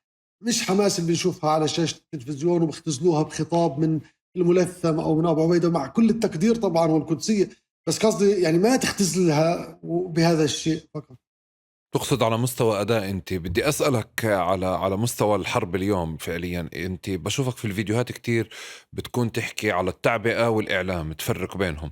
إذا بدي أمسك عناوين التعبئة اليوم، عندي شعور، بعرفش إذا بتوافقني، إنه التنظيمات يعني وتنظيم بحجم حماس ليس بحاجة لمنصات إضافية عشان يرسل رسائل تعبئة. عنده ما يكفي من قنوات التليجرام والمواقع الإلكترونية والأشخاص، وكمان حضور في التلفزيونات واستديوهات التحليل حاضر وقوي بشكل كافي. إذا بدي أنطلق أول شيء من بدنا نحكي عناوين التعبئة الرسمية أو قنوات التعبئة الرسمية اللي أنت بتشوفها اليوم. واسمح لي قبل بس أشاركك بشيء، إنه أنا بدنا نجرب نفرق بينهن بس عشان نفهم إن دور الإعلام أو دوري أنا وإنت بمحل تاني غير دور أبو عبيدة أو غير دور حدا فعليا معبأ بحماس أو كادر أو مدير مكتب حدا بهذا الجانب. مع العلم إنه كمان أنا ما بتعاطى مع حماس كشركة كبيرة فيها سي او ومكتب علاقات عامة، وأنا فعليا حدا من برا يعني بشتري منهم خدمة ولا منتج بس صح. للتنويه. بس إنه كمان شو العناوين اليوم الأساسية للتعبئة اللي أنت بتشوفها قوية أو ضعيفة؟ يعني أنا بصراحة مهم جدا نفرق بين الإعلام والتعبئة، بين التحليل والتعبئة. يعني أنا دائما بقول مش مهمتي أعبئ أنا الناس، يعني ولا مطلوب مني، بالعكس أنا مهمتي أثير أسئلة وأتحدى اللي بعبئ واللي بيكون بالتعبئة وأصحاب خطاب التنظيم، ما أتحداه وصعب مهمته عليه. يعني كل ما كانت مهمته سهلة يقول هالكلمتين ويرجع. وهذا واحد مثلا من نقاط الضعف، إنه لا يناقش. يعني أنا مرة حاولت أثير أسئلة حول رواية لأبو عبيدة حول أسر الجندي، تتخيلش حجم الهجوم. طب قلت لهم يعني هو أبو عبيدة يعني لا يناقش؟ ليش؟ يعني ليش احنا ما يكون عند انا كاعلامي وكمحلل وكمواطن وكانسان عادي، ليش ما اناقشه وليش ما اشكك بروايته؟ لا، لا يجوز. هاي مثل واحدة من عيوب التعبئة، انه خلطوا بين الاعلام وبين التعبئة، وخلطوا واذا بدك سهلوا على اللي بيكون بدور التعبئة مهمته، وهي مش لازم تكون سهلة. يعني لازم كل يوم يشعر انه في تحدي. كل ما كانت توجه له اسئلة ويتم استفزازه ويتم نقض روايته او مناقشتها، كل ما طور اداؤه احسن في التعبئة، وكل ما خلاها تستند لمعلومات ولحقائق ولخطاب عقلاني ولخطاب. التعبئة جزء منها من عيوبها انه تتجاهل الناس والتعامل معهم بالجملة ومع معاناتهم. انا برضو هذا يعني مثل ما احد مآخذي. ليش؟ طب انت لازم تنطلق من معاناة الناس ومن تفاصيلها، وما تعتبر انه يعني هذا بقلل من، لا، شعبنا قادر يتحمل هيك تضحيات، وهي بيثبت يعني بدون إشي وبدون اي مقومات. انت مش ماد ايدك تساعد الناس ولا بسانتي كحماس ولا كسلطة ولا كقيادة، والناس صامدة. يعني دليل انه لا، قدرة صمود موجودة. بس انا قصدي التعبئة ليش تكون دائما من فوق الناس وبخطابات يعني كلها ايديولوجيا وشحن وعواطف؟ ليش ما تكون تنطلق من حقائق؟ انا مدرستي مثلا تجربة لبنان والمقاومة اللبنانية، شوف خطاب التعبئة عندهم، شوف خطابات السيد اللي هو رأس يعني الهرم عندهم في التعبئة. الوحيد الذي قدر يخترق الإعلام الإسرائيلي والرأي العام الإسرائيلي ويأثر فيه هو نصر الله. ليش؟ لأنه حقائق، مصداقية، فيش مبالغات. إحنا المبالغات وإنكار وإخفاء الحقائق، دعنا نقول هاي كمان نقط. يعني ليش تعبئة تكون مش مستندة؟ ليش تخفي حقائق؟ وليش أنت مرة أو مرتين تسقط بالدقة؟ طب ما هذا بضعفه كتعبئة. لذلك يعني التعبئة والإعلام شيئين منفصلين، بس برضو التعبئة يجب أن تنطلق من القاعدة اللي بنطلق منها لازم الإعلام، اللي هي الحقائق والقدرة على مخاطبة الناس بطريقة مفهومة وسهلة. شوف، كل ما كان خطابك بسيط وصادق وإنساني، كل ما كان سهل الناس تحس فيه وتحمله وتردده. كل ما كان متعالي ولغة عالية وبعيد عن همومهم وواقعهم وحياتهم، كل ما كان يعني إشي، يعني بضل خطاب مش ما بتحولش لإشي تاني. فأنا ما أخذ على التعبئة كثيرة، وكل هذا حقل مهم راح ندرسه، لازم ندرسه كجامعات كيف تصرفنا كإعلاميين وكمحللين. المحللين كان ممكن يجيبوا، يعني الإعلامي شيء إنه حقائق ومجرد، والتعبئة شيء، والمحلل بنظري هو ممكن يجسر بينهم. يعني ممكن أنا كمحلل أخذ من الإعلام وأخذ من التعبئة وأعمل جسر بينهم وأقدم صورة. بس كمان المحللين سقطوا، أخي أحمد، سقطوا في سقوط مريع للزملاء. أنا بحكي زملاء وبعرفهم، إحنا هلأ بنبقى قاعدين بنقول والله بس ما نقدرش نحكي يا عمي، هم بيحكوا هيك. هلا ما بقدرش يحكي لأنه إما توجه ايديولوجي، او لانه خايف، او لانه الجهه اللي بتدعو هيك سياستها وما بده يخسرها، او لانه مبهور في الوضع اللي هو فيه وهذه الكثافه في طلبه وحضوره اللي صار شبه دائم ويومي. عشان هيك كلهم تخلوا عن هذا الدور. ولا كان ممكن المحلل يلعب هذا الدور، انه يعطي اضاءه على التعبئه ويسهلها ويوصلها للناس، ويعطي كمان دور من الاعلام. بس للاسف يعني الحلقات كانت مفصوله عن بعض. والمشكلة الإضافية كمان فكرة يعني بتعرف، تحول التحليل أو تحول الظهور أو المشاركة لمصدر رزق للكثير فعليا، واعتماد هاي واحدة من الأشياء اللي لازم نتحاكم عليها. هاي قصة المال. ما احنا مش بعيدين عن هذا الجو، بس أنا بحكي لك صار هوس، صار يعني هدف بحد ذاته.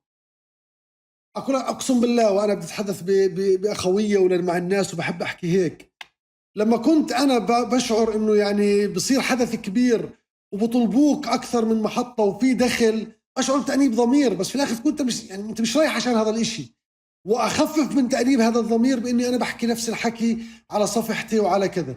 بس أنا بدي أجيب لك محللين من 10 شهور فيش منشور واحد على صفحتهم، واحد في رأي، ما بيحكوا منشورات.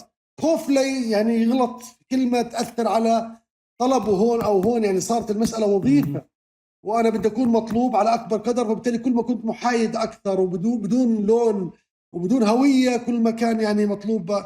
وأنا مرات بكون مبسوط إنه بصير صراع حولي وبكسوني من هون وبيجيبوني هون وبيحاربوني هون، بقول هذا دليل العافية بصراحة. أنا بدي أحكي لك إنه فعليا في تفضيل لمحللين محددين في بعض القنوات، أو يعني هيك نهج الاختيار بإنه عصمت ممتاز لأنه بيحكي شو بدنا، يعني صراحة تقال بهذا الشكل الواضح، يعني إنه إحنا رسائلنا التحريرية 1 2 3، فبنجيب عصمت عشان يأكد عليها. يعني ممكن ماكسيموم بس يطلب اعرض لي الفيديو عشان أعلق عليه أو أكد عليه يعني. أوكي، هلأ إذا كان عصمت هذا نهجه وقناعته ويمارسه وأنت تجيبه لأنه بفيدك، مش ذنب عصمت، لأنه هاي قناعته. بس يصير عصمت يلائم حاله مع خطابك، هون مشكلة. يعني إذا عصمت على التيك توك اللي هو إله هذا وما بأخذش عليه إشي، وعلى الفيسبوك وبين الناس هيك، واجت قناة اكس بدها تستفيد منه، مش ذنب عصمت، لأنه هو هذا الدور بيؤمن فيه وسيقول هنا وهنا وهنا. بس اللي بصير لا، اللي بصير انه انا بحكي لغة، يعني انا في صحفي عمره بجوز 70 سنة ومن شيوخ الصحفيين في فلسطين وعمل في وكالات عالمية لعشرات السنوات، اقسم لي بالله انه في احيانا بيخلص المحلل بدون ما يفهم جملة منه. يعني هو انشا وترداد لكلمات، وطب هذا ما هو على حساب إشي ثاني. وهذا صار حرفة يعني عند البعض، انه انا اقول ولا اقول في نفس الوقت. يعني انا بحكي بس ما بحكيش موقف، وبستنى يعني بحاول استنبط جوابي من سؤال المذيع عشان ما اغلط. وهذا السقوط اللي بحكي عنه للمحللين. ولا كان بامكاننا نخلق رأي عام ونخلق حالة وجدل ونوجه ونساهم بشكل مختلف. طب بدي أسألك هيك بصراحة كبيرة مثل كل طبعا الأسئلة السابقة، يعني بس لتأكيد إضافي على هذا الجانب، إنه أنت كمان حدا موجود في هذا المجال، بتحول شغلك لأنه انهماء، يعني أنت مشغول في التحليل ومشغول بهذه المشاركات، فما فيش وقت عندك تاني تشتغل إشي تاني، فبتحول هو لمصدر رزق تبعك. بالإضافة لمكان تاني إنه آرائك أنت صدامية إشكالية جدلية، فبتنحي جزء من المشهد العام أو جزء كبير من وسائل الإعلام، فبصفي عندك خيار خيارين ثلاثة أربعة. شو بتعمل بينك وبين حالك عشان أنت ما تصفيش قاعدة بتشتغل عندهم، أو بتبرر لهم، أو بتمشي لهم آرائهم، أو حتى تضطر فعليا تدافع عنهم لأنه في هجمة موجودة عليهم؟ لا، انا ما بدافعش عن حدا عشان عليه هجمه، ولو بدي دافع بدافع بشكل، يعني انا بهاجم اكبر وسيله اعلام مثلا الجزيره، مرات بسميهاش مرات كذا، وانا بعلم انا كنت بظهر عليها بجوز اكثر واحد في فتره معينه وخسرتها. يعني مش لانه يعني انا بحللش منيح، لانه هم خطهم كذا وما بدهم هذا الخط، وبظهر على قنوات مكروهه شعبيا. هلا وين انا امتحاني امام حالي؟ انا دائما بحكيها، وهذا يعني بعتبره امتحان ضمير. بقول اذا بفكر ثانيه قبل الاجابه معناها سقطت. يعني اذا بصير افكر طب هاي ممكن تسوي هيك، سقطت في الامتحان وصرت انا هنا بتاجر في رايي وبمشي وفق سياسه القناه. اذا بجاوب بتلقائيه وبعفويه وفق فهمي وقراءتي والخلفيه اللي عندي، انا بعتبر حالي وين ما اظهر ما في مشكله. فهو جاب على سؤالك انه ما بضع في اعتباراتي وين انا طالع. لا، ما حفكركش انه هذا مطلق، لا، غصب عنك بده يكون حاضر. انت طالع على العربية ولا طالع على الجزيرة بتفرق اكيد، وهذا بتقدرش تتجاهله، واكيد راح يأثر، بس لأي درجة وكيف. هون بقول لك لما بصير افكر في الجواب واحسب، ساعتها خلص سقطت انا وفقدت اخلاقيتي. ما هو المسألة اخلاقية ومهنية بالاساس. واحلى شيء في الاعلام انه اعلام يعني هو للناس، فالناس بتشوفك. يعني ما في إمكانية، وأنا بعرف الزملاء كانوا مثلا يعملوا مقابلات على محطات معينة، يشيروا المقابلات وهاي ما يشيروها. يقول لك خلي أقل بروفايل لهاي المحطة عندي عشان ما أنوصل أو مش عارف إيش. أنا ما عندي هذا الشيء، ولا مش بقول لك إني إنسان كامل، بس عودت حالي إنه لازم يكون في هذا الدور. وأنا في زملاء بيظهروا على محطات أنا بختلف معها أو ما بحبها أو ما بأمن بخطها، كثير بحبهم وبحترمهم بسمع لهم. يعني لو بحطوا مقابلاتهم على صفحتهم أو بدور عليها بسمعها، وفعلا يعني عندهم إشي يفيدني ويعلمني، وبتمنى إنه يكون كمان عندي إشي يفيدهم. يعني وهذا هو، هاي قيمة التحليل، إنه بنطلق من زوايا مختلفة وبيضيء على الأمور من أكثر من مكان وفي وجهات نظر. ممكن. بس برضه في له اصول، يعني في له مبادئ وكثير.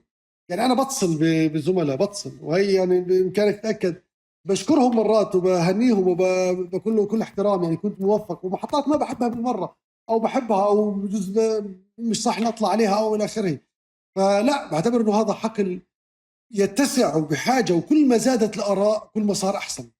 يعني كل ما زادت التحليلات وتعقدت واختلفت كل ما صار احسن. يعني بصير في قدام المتلقي طيف وهامش واسع يفكر فيه. جزء كبير من نقاشك طوال الوقت من أول الحوار لآخره، جزء كبير من الفيديوهات ما خلصش آخره بس للتنويه، وجزء كبير من الفيديوهات تبعتك دائما بتفرق ما بين الإعلام وبتحكي عن دور ومسؤولية. بالحالة الفلسطينية بحالة المقاومة إحنا بحرب، النقد محدود بطبيعة الحال. مم. وجزء تاني، جزء أساسي تاني من النقاش إنه أنت ما عندكش اطلاع على معلومات كثيرة، والجماعة أصحاب المعركة ما بيشاركوا، فلم صحيح. يتبقى لديك فعليا موارد لأنه أنت حتى تحاكم رواية أو تناقش رواية. مثل حالة حزب الله، بطل علينا حسن نصر الله بيحكي واحد اثنين ثلاثة، فأنت بتقول إنه الجماعة حكوا كذا، مخططين هيك، بتقدر تشوف بصعدوا بعدهم يصعدوا. بالحالة الفلسطينية بعتقد حتى هيك فجأة يعني لمعت في راسه، كتبت على تويتر كمان، وبتعرف هاي الأفكار غير مرحب فيها برضه. إنه بفهم بالجانب العسكري ما تحكي ليش شو قاعد بصير، بس بفهمش ليش في المفاوضات بتحكي ليش كل شيء. مثلا يعني ليه أنا فعليا لازم أتابع الإعلام الإسرائيلي وأتابع نيويورك تايمز وواشنطن بوست عشان أعرف خليل حية شو حكى لفلان، أو فلان شو حكى لعلان، أو داخليا جوا حماس شو بيعملوا؟ وليش هذه فعلة يعني فكرة حالة الاستعلاء أصلا هيك؟ يعني بعرفش إذا بنفع نحطها بين قوسين أو نخليها الاستعلاء على شعبنا وحقه بالاطلاع على المعلومة. بجانب هذا كله، بمقابل هذا كله، بيطلع عصمت منصور بقول لا القصة هذه مش مزبوطة، لا الموضوع هذا مش مزبوط، لا القصة هذه مش مزبوطة. أنا بالنسبة لي بعتبر هذا دور جريء مهم، بس كمان بتساءل فعليا على الموارد، موارد المعلومات. إلا إذا كان فعليا إحنا بظرف آخر يعني بصح لك أو بتقدر تطلع وتقول إنه أنا عندي معلومات خاصة أو مصدر خاص من داخل التنظيم الفلاني أطلعها. بوضعنا الأمني يمكن بنقدرش، بس بتعرف أنت بتترك بأشياء أمنية أحيانا من غير أي مورد معلومة قائم على تحليل. والتعليل. شوف، أنا بدي أوقف بس عند جملة أنت حكيتها، التعالي. يعني أحد مشاكل حماس وإعلامها في هاي المرحلة إنه فعلا يعني هي متعاملة إنه يعني خذوا مني ما أعطيكم وما أقدم لكم، أنا مش ملزم في شيء سوى اللي أنا بدي أقدمه. لا، العالم مطالب، أنت مطالب من العالم ولها حقوق عليك، ولك واجبات يجب أن تؤديها. معلش عشان عندي جيوب. القصد يعني انت ما بتمن علينا يا حية انك تيجي او مشعل او اي قائد في حماس، حتى ابو عبيده، انه تحكي او ما تحكي. لازم تحكي، ومطالب انك تحكي، مطالب انك تقدم كشف حساب يومي. ليش انا بحكي لك مدرسه حسب الله ونصر الله؟ صلى الله بيحكي مع الطفل ومع الناس وبشوف تعليق على تويتر بيعلق عليه وبرد على اللي كتبه وحتى يختلف. هو لما في 2006 كان السنيورة عدو يعني ونواصب العداء، ولكن لما اتفق قال هاي السنيورة هاي الدولة. يعني مثلا هاي مدرسة وهاي مش موجودة عند حماس. أنا بحكيك بصراحة، هذا من جزء مش وقته، ولكن هذا اللي بصير. وفي الإعلام هيك بتعاملوا. هلا أنا من وين مصادري؟ ما عندي مصادر، بس في أمور إذا اجتمعت مع بعض أنا هيك بحكي. يعني إذا تصفدت هيك معناها تؤدي لهيك. في موضوع مثلا الأسر، في موضوع حياة الجنود السابقا، في موضوع ضيف واستشهاده، في أكثر من موضوع أنا اختلفت ولم أستند لمعلومات، ولكن تعززت لدي بعد ما أعلنت وبعد ما حللت من خلال معلومات. يعني وصلتني معلومات، وهذا فتح يعني نقاشات جانبية مع ناس ومع آخره. فللأسف ما عندنا مصادر فعلا، وهم لا يجودوا بالمصادر ولا يعني خارقين هذا الحوار. هو حوار من طرف واحد، يعني مونولوج بيحكوا ومفروض احنا نتلقى. وهذا اعتقد لا يساهم ولا يخدمك كمقاومة وكتعبئة او كخطاب مقاومة، ولا يخدم اعلامك ولا يخدم رسالتك ولا يخدم جبهتك الداخلية اللي هي الركيزة الاساسية اللي بتستند إلها. طب في ناس بتقول، بتحلل اللي انت بتقول انه هذا قرار وممكن توصفه باستعلاء زي ما انا وصفته قبل شوي يعني. وفي ناس من مكان تاني بتقول انه هذا دلالة ضعف داخلي، انه بمعنى حتى من لحظة 7 اكتوبر وجور لم تتوافق حماس داخليا على رأي واحد او على توجه واحد، انه واضح انه في معركة اخيرة وفي تنظيم مغلق يتبنى الخيارات اللي موجودة قدامه. ولكن في اكثر من وجهة نظر فعليا دائما كانت حاضرة وموجودة ما بعد 7 اكتوبر، غلبت قطب واحد او غلبت مساحة واحدة. فجزء من اللي احنا قاعدين بنشوفه هو كمان نتاج هذا الاشي. انت بتميل اكثر لانه ادعاء. شوف، هو نرجع لأول كلمة أو أول جملة بدينا فيها، أنه حدث أكبر. 7 أكتوبر حدث أكبر من نحن، أكبر من اللي خططوه واللي نفذوه بصراحة. يعني هو تدحرج وصار أكبر من اللي قاموا فيه، وصار حدث يعني أكبر من مؤسسات حماس وإعلامها وهيئاتها، وأكثر من إعلامنا الفلسطيني وطرق تعاملنا وخطابنا. ولذلك هو أحدث هذا ما أحدثه في حماس نفسها. يعني الذين قاموا فيه لم يهيئوا لا قاعدتهم ولا إعلامهم ولا بنيتهم التنظيمية ولا حتى مكتبهم السياسي بجوز أطلعوا عليه. يعني وفق المعلومات إنه مش الكل كان بيعرف صراحة، وعرفوا مثلهم البعض يعني. ولذلك هو فعلا أحدث هاي الهزة، وهنا بلش الاجتهاد، وهنا بلش اللي هو صار الاختلاف. وهنا ليش هو يعني في ناس كثير من حماس تفاجأت 7 أكتوبر زينا، إعلامهم تفاجأ فيه زي ما إحنا تفاجأنا فيه. ولذلك هو فعلا عرضهم لامتحان كبير. هلا كيف يطلعوا من هذا الامتحان؟ أنا أتمنى يطلعوا أفضل، يعني يطلعوا إعلام أكثر منفتح، حواري، متقبل للنقد، يتسع للاختلاف والتيارات، مش إعلام فقط مهمته يعني تعبئة وتوحيد الخطاب وتوجيه الناس فقط، ولا إعلام بينجح إذا كانت مهمته توجيه الناس. وأنا بذكر النكتة اللي كانوا يحكوها عن الاتحاد السوفيتي عن القطار، إنه كان بيستهلك كميات هائلة من الفحم وبيشتغلوا 1000 واحد ليعبوا فيه فحم، ومع ذلك بطيء. بينما القطارات الكهربائية كانوا ليش؟ قالوا لأنه كل هاي الطاقة بتروح في الصافرة تبعته اللي هي توتو. يعني إنه وإحنا بدناش كل طاقتنا تروح على الخطاب، بدنا تروح على الإشي الصح والمكان الصح. طب عادة احنا ما ناخدش بريكات، بس هون في بريك هيك بنحط موسيقى وبنسرع المشهد بس لحد ما يخلص الأذان، لأنه صوته بالمايك صوت الأذان بس لا يخلص أذان فعليا. أوكي، يعطيك العافية. دخل سيجارة في البريك. اسمحنا لأي ساعة، لأنه على الوحدة كمان ثلث ساعة عندي لقاء على الميادين. لا احنا بتضيع يعني عم بنخلص من يعني قبل الوحدة بنكون خلصنا. أنا على قاعدتك بتعملوا مع الميادين. إيش؟ على قاعدتك بتعملوا مع الميادين على لا نفس القاعدة. بس لأنه عامل التلفون طيران بجوز برنه أو إشي يخرج شوي. وين بنزلها؟ أسبوعين ماكسيموم. أسبوعين. حلو.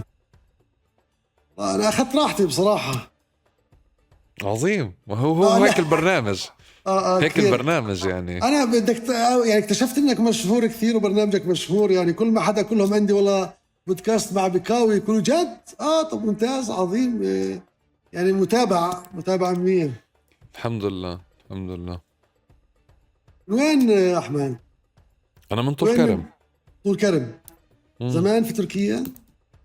لاني درست برا واشتغلت برا وعشت برا، فبغالب الوقت برا، بس لي بتركيا من 2014 تقريبا. يلا الله يوفقك. والشغلك غير هون في لك اشي غير يعني انا بشتغل في مجال الاعلام. حلل؟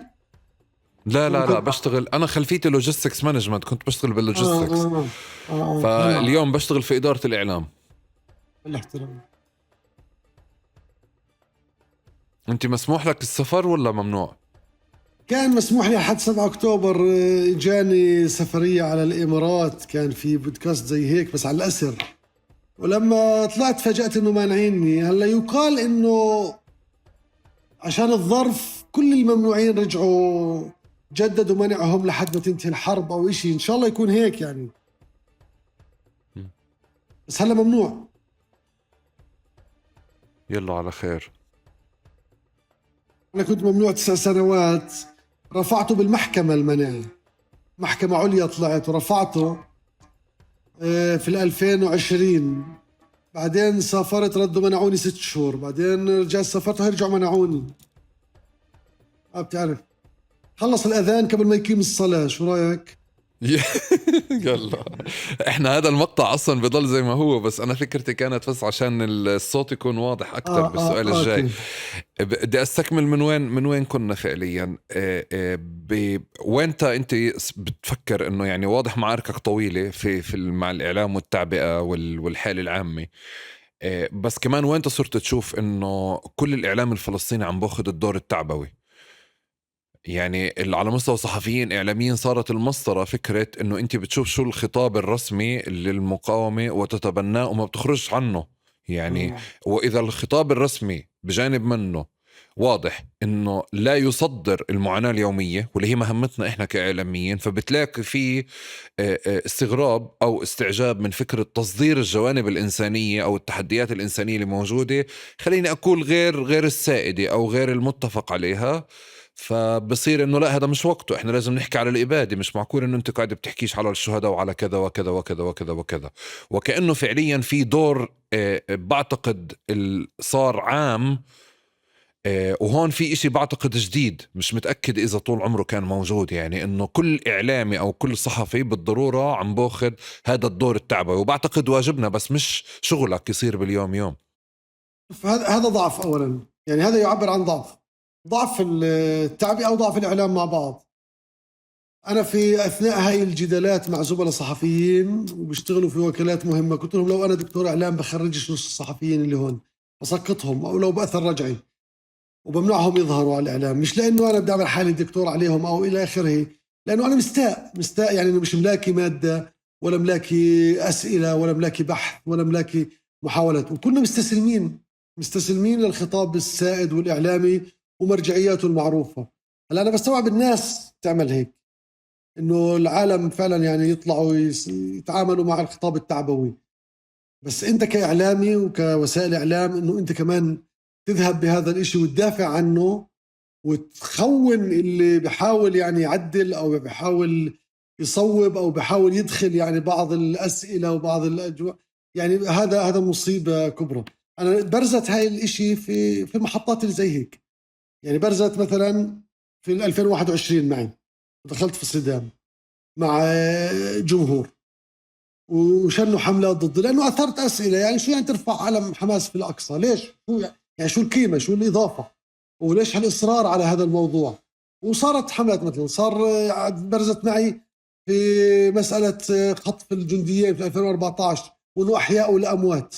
أنا اختلفت وقلت لهم لا أموات والآخر. طب ليش احنا كصحفيين ما نثير أسئلة ونصعب وكذا؟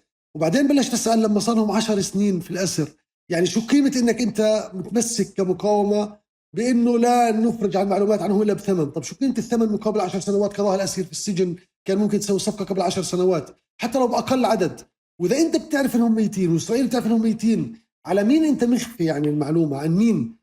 وطبعا يعني بحاول مرات اوعي انه لما سالت انا عن جندي ميت في بروسس بيمشوا فيه بخرجوش عنه، وهذا ما بتحكم فيه لا رقيب ولا إعلام ولا كذا، هذا حاخامات وهذا مرجعيات وهذا قوانين وهذا مؤسسات ومنظومات. فلما هم بيعلنوا عنه ميت خلص أنت المفروض أنه تسلم. لذلك أنا يعني كثير تصدمت مع هاي شو اسمه، اكتشفت أنه خطابنا تعبوي، وهذا الخطاب عجزه عن اختراق الرأي العام الإسرائيلي هو اللي بتصور يعني خلاني أنتبه. يعني احنا بنكون نحكي في واد وهم في واد ثاني، ولا مرة قدرنا نأثر عليهم. أنا أذكر في 2006 كانت خطابات حسن نصر الله تبث كاملة وتترجم فورا في الإعلام الإسرائيلي، وكانوا أعضاء كنيست وإعلاميين يقولوا احنا بنصدقش يعني أولمرت في حينها، ولا بنصدق عمير بيرتز، لأنه هنا يعني بنى دعاية وتعبئة بطريقة مختلفة. الآن مش هيك بصير، يعني اليوم ما بصير ولا مرة أخذ الإعلام الإسرائيلي من حماس ونقض رواية عنده، بالعكس. وهذا دليل إنه أنت ما نجحت. بدي أجرب أسألك آخر سؤال. بتشعر هيك بحزن أو بزعل، أو إحنا بنناقش هذا الإشي بعيدا عن الإشي التقني تبع التعبوي والتنظيم وأدوارنا كلياتنا، على إنه في تهميش لكل المعاناة الإنسانية للنازحين، ولحياة الناس فعليا بشكل أساسي، مقابل أنه طوال الوقت أنت لازم تجهز الناس للمقاومة. بتعرف في إشي بغضبني، انه انت بتستدعي الناس لفعل واحد، لنوع قتال واحد او لاداة واحدة، واللي هي مش موجودة عند الكل، فما في حاجة لانك تعبئ كل البني ادمين لهذه الاداة الواحدة. انت مش عم بتقدم اكثر من اداة. والاشكالية اللي بعدها فعليا انه بتصير في وصاية. وهون بحكي لك الاشي القاتل، انه كيف انت كنازح لازم تشعر او تفكر او تحكي او كذا، ابتداء من فكرة انه مسموح لك تحكي، مسموح لك او مش مسموح لك تحكي شيء نقدي على قناة ما، وصولا للمحل اللي هي وصلت انه بتعرف زي كأنه اختراق استخباراتي، فكرة انه في وكالة اخبارية موجودة بس بتحكي بالواقع اللي موجود الانساني وبتسبح حماس، يعني انه هي طالعة بدها تعمل دور استخباراتي بس بتستغل معاناة الناس. بس من جواك هيك وانت بتشوف المشهد الكبير هاد، تشعر انه الاشي بالاساس اصلا على حساب الناس او لا؟ صحيح. شوف، يعني أولا هذا بضعف خطابك بخليه مش قريب من الناس. وكمان أنا بشعر بحزن، يعني بشعر بحزن إنه هالكد يعني هاي إشي عارض يعني أو أعراض جانبية، وإنه لازم نركز على الإشي الأساسي اللي هو المعركة، علما إنه اللي بيدفع ثمن المعركة واللي بخوضها بشكل حقيقي هم اللي أنت بتحاول يعني إنه تعتبر إنه هذا إشي يمكن تأجيله ويمكن الحديث عنه في سياق ثاني وإلى آخره. وبعتبر إنه هذا كمان إشي مش إنساني بصراحة، وإذا الإعلام صار والتعبئة مش إنسانية، كمان هذا مصيبة وسقوط. وكمان أنت حكيت عن أساليب، يعني ليش الناس اليوم صارت معادية لفكرة إنه في شو أسلوب ثاني وفي طريقة ثانية وفي شيء اسمه نفس أطول وفي شيء اسمه نجرب وفي شيء اسمه إحنا مش معركتنا حرب مع إسرائيل، معركة مفتوحة وممكن تخوض حروب وتفشل فيها. ليش حولنا فكرة إنه إحنا نهزم أحيانا في بعض المواقع، إنه هذا يعني نهاية؟ لا، إحنا بننهزم، إحنا بشر عاديين وإمكانيات وهاي معارك وفيها موازين قوة، وبالتالي لا احنا بننهزم وانهزمنا في مواقع وانتصرنا في مواقع. ليش دائما احنا منتصرين؟ ليش؟ يعني انا بدي بسأل دائما ليش دائما احنا منتصرين ومصرين نظهر منتصرين؟ احنا ممكن بالعكس نستثمر الهزيمة ونعتبرها شيء يعني جيد وبداية جديدة وانطلاق لشكل آخر والآخره. فهذا الخطاب التعبوي حتى على فكرة أحمد بضيق الهامش على السياسي وبيخلي محاصر من الجمهور، وبيقدرش حتى يعني أحيانا يتحدث بلغة تكون واقعية ويدير بمرونة المعركة. وأنا كمان بخوفني أكثر حالة التعبئة العمياء اللي هي شو ما كان صح، يعني إذا هاي اليوم الشعبوية خلص هون يعني إنه إذا كان هيك صح وإذا ثاني يوم كان العكس صح.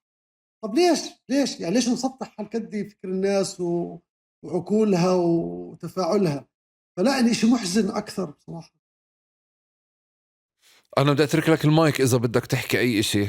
بتعرف هذا على التيك توك مش موجود عندك، فيش أصلا مقابلة بتقول لك الله يعطيك ألف عافية، أنا بعطيك المايك إذا بدك تصوب فكرة، تغطي فكرة، تضيف فكرة، تنفي فكرة، عندك متاح لك، فيش حدا بيعمل أنا معك بدي هيك. أحكي جملة يعني هي الأساس اللي لازم ننطلق منه. هذه قضيتنا كلنا وهذا مصيرنا كلنا وهذا ثمن إحنا بندفعه كلنا، وما في حدا وصي على حدا ولا حدا إجا ابتكر إشي ما حدا بيعرفه أو ما حدا مارسه. اليوم أنت بجوز دورك هون أكثر، ظروف خدمتك أكثر، بس ما بين إنه نهاية المطاف تنتهي عندك أو تبدأ معك. إذا وعينا هاي النسبية والنظرة وأخذنا السياق العام لنضال شعبنا ومقاومته، بتصور كثير أشياء بننظر لها بشكل مختلف وبنطلع من هاي المحنة بأقل خسائر. والخسائر وقعت، يعني ما ننكر إنه إحنا تكبدنا خسائر وما ننكر إنه إحنا شهدنا تراجع وما ننكر. أنا اليوم بشوف صور الأسرى الصبح مبطحين على الأرض والكلاب بتمر عليهم، بقول هذا جزء من الثمن. لما بشوف الأقصى برقصوا فيه وبيصلوا بقول هذا ما كان قبل، والكل بدفع ثمن في كل مكان، واحنا هون في الضفة والإذلال واللي عايشين في غزة المعاناة. لا هذا انت مسؤول عنها وانا مسؤول عنها، بس عشان يعني المسؤولية تصير عادلة وتتوزع بدك تعترف بدوري واعترف بدورك، وبدك تشاركني وبدك تحترم عقلي وتحترم إرادتي وتحترم أسلوبي، واعتقد هذا لمصلحتك وليس لمصلحتي فقط. شكرا جزيلا لك، يعطيك العافية. شكرا.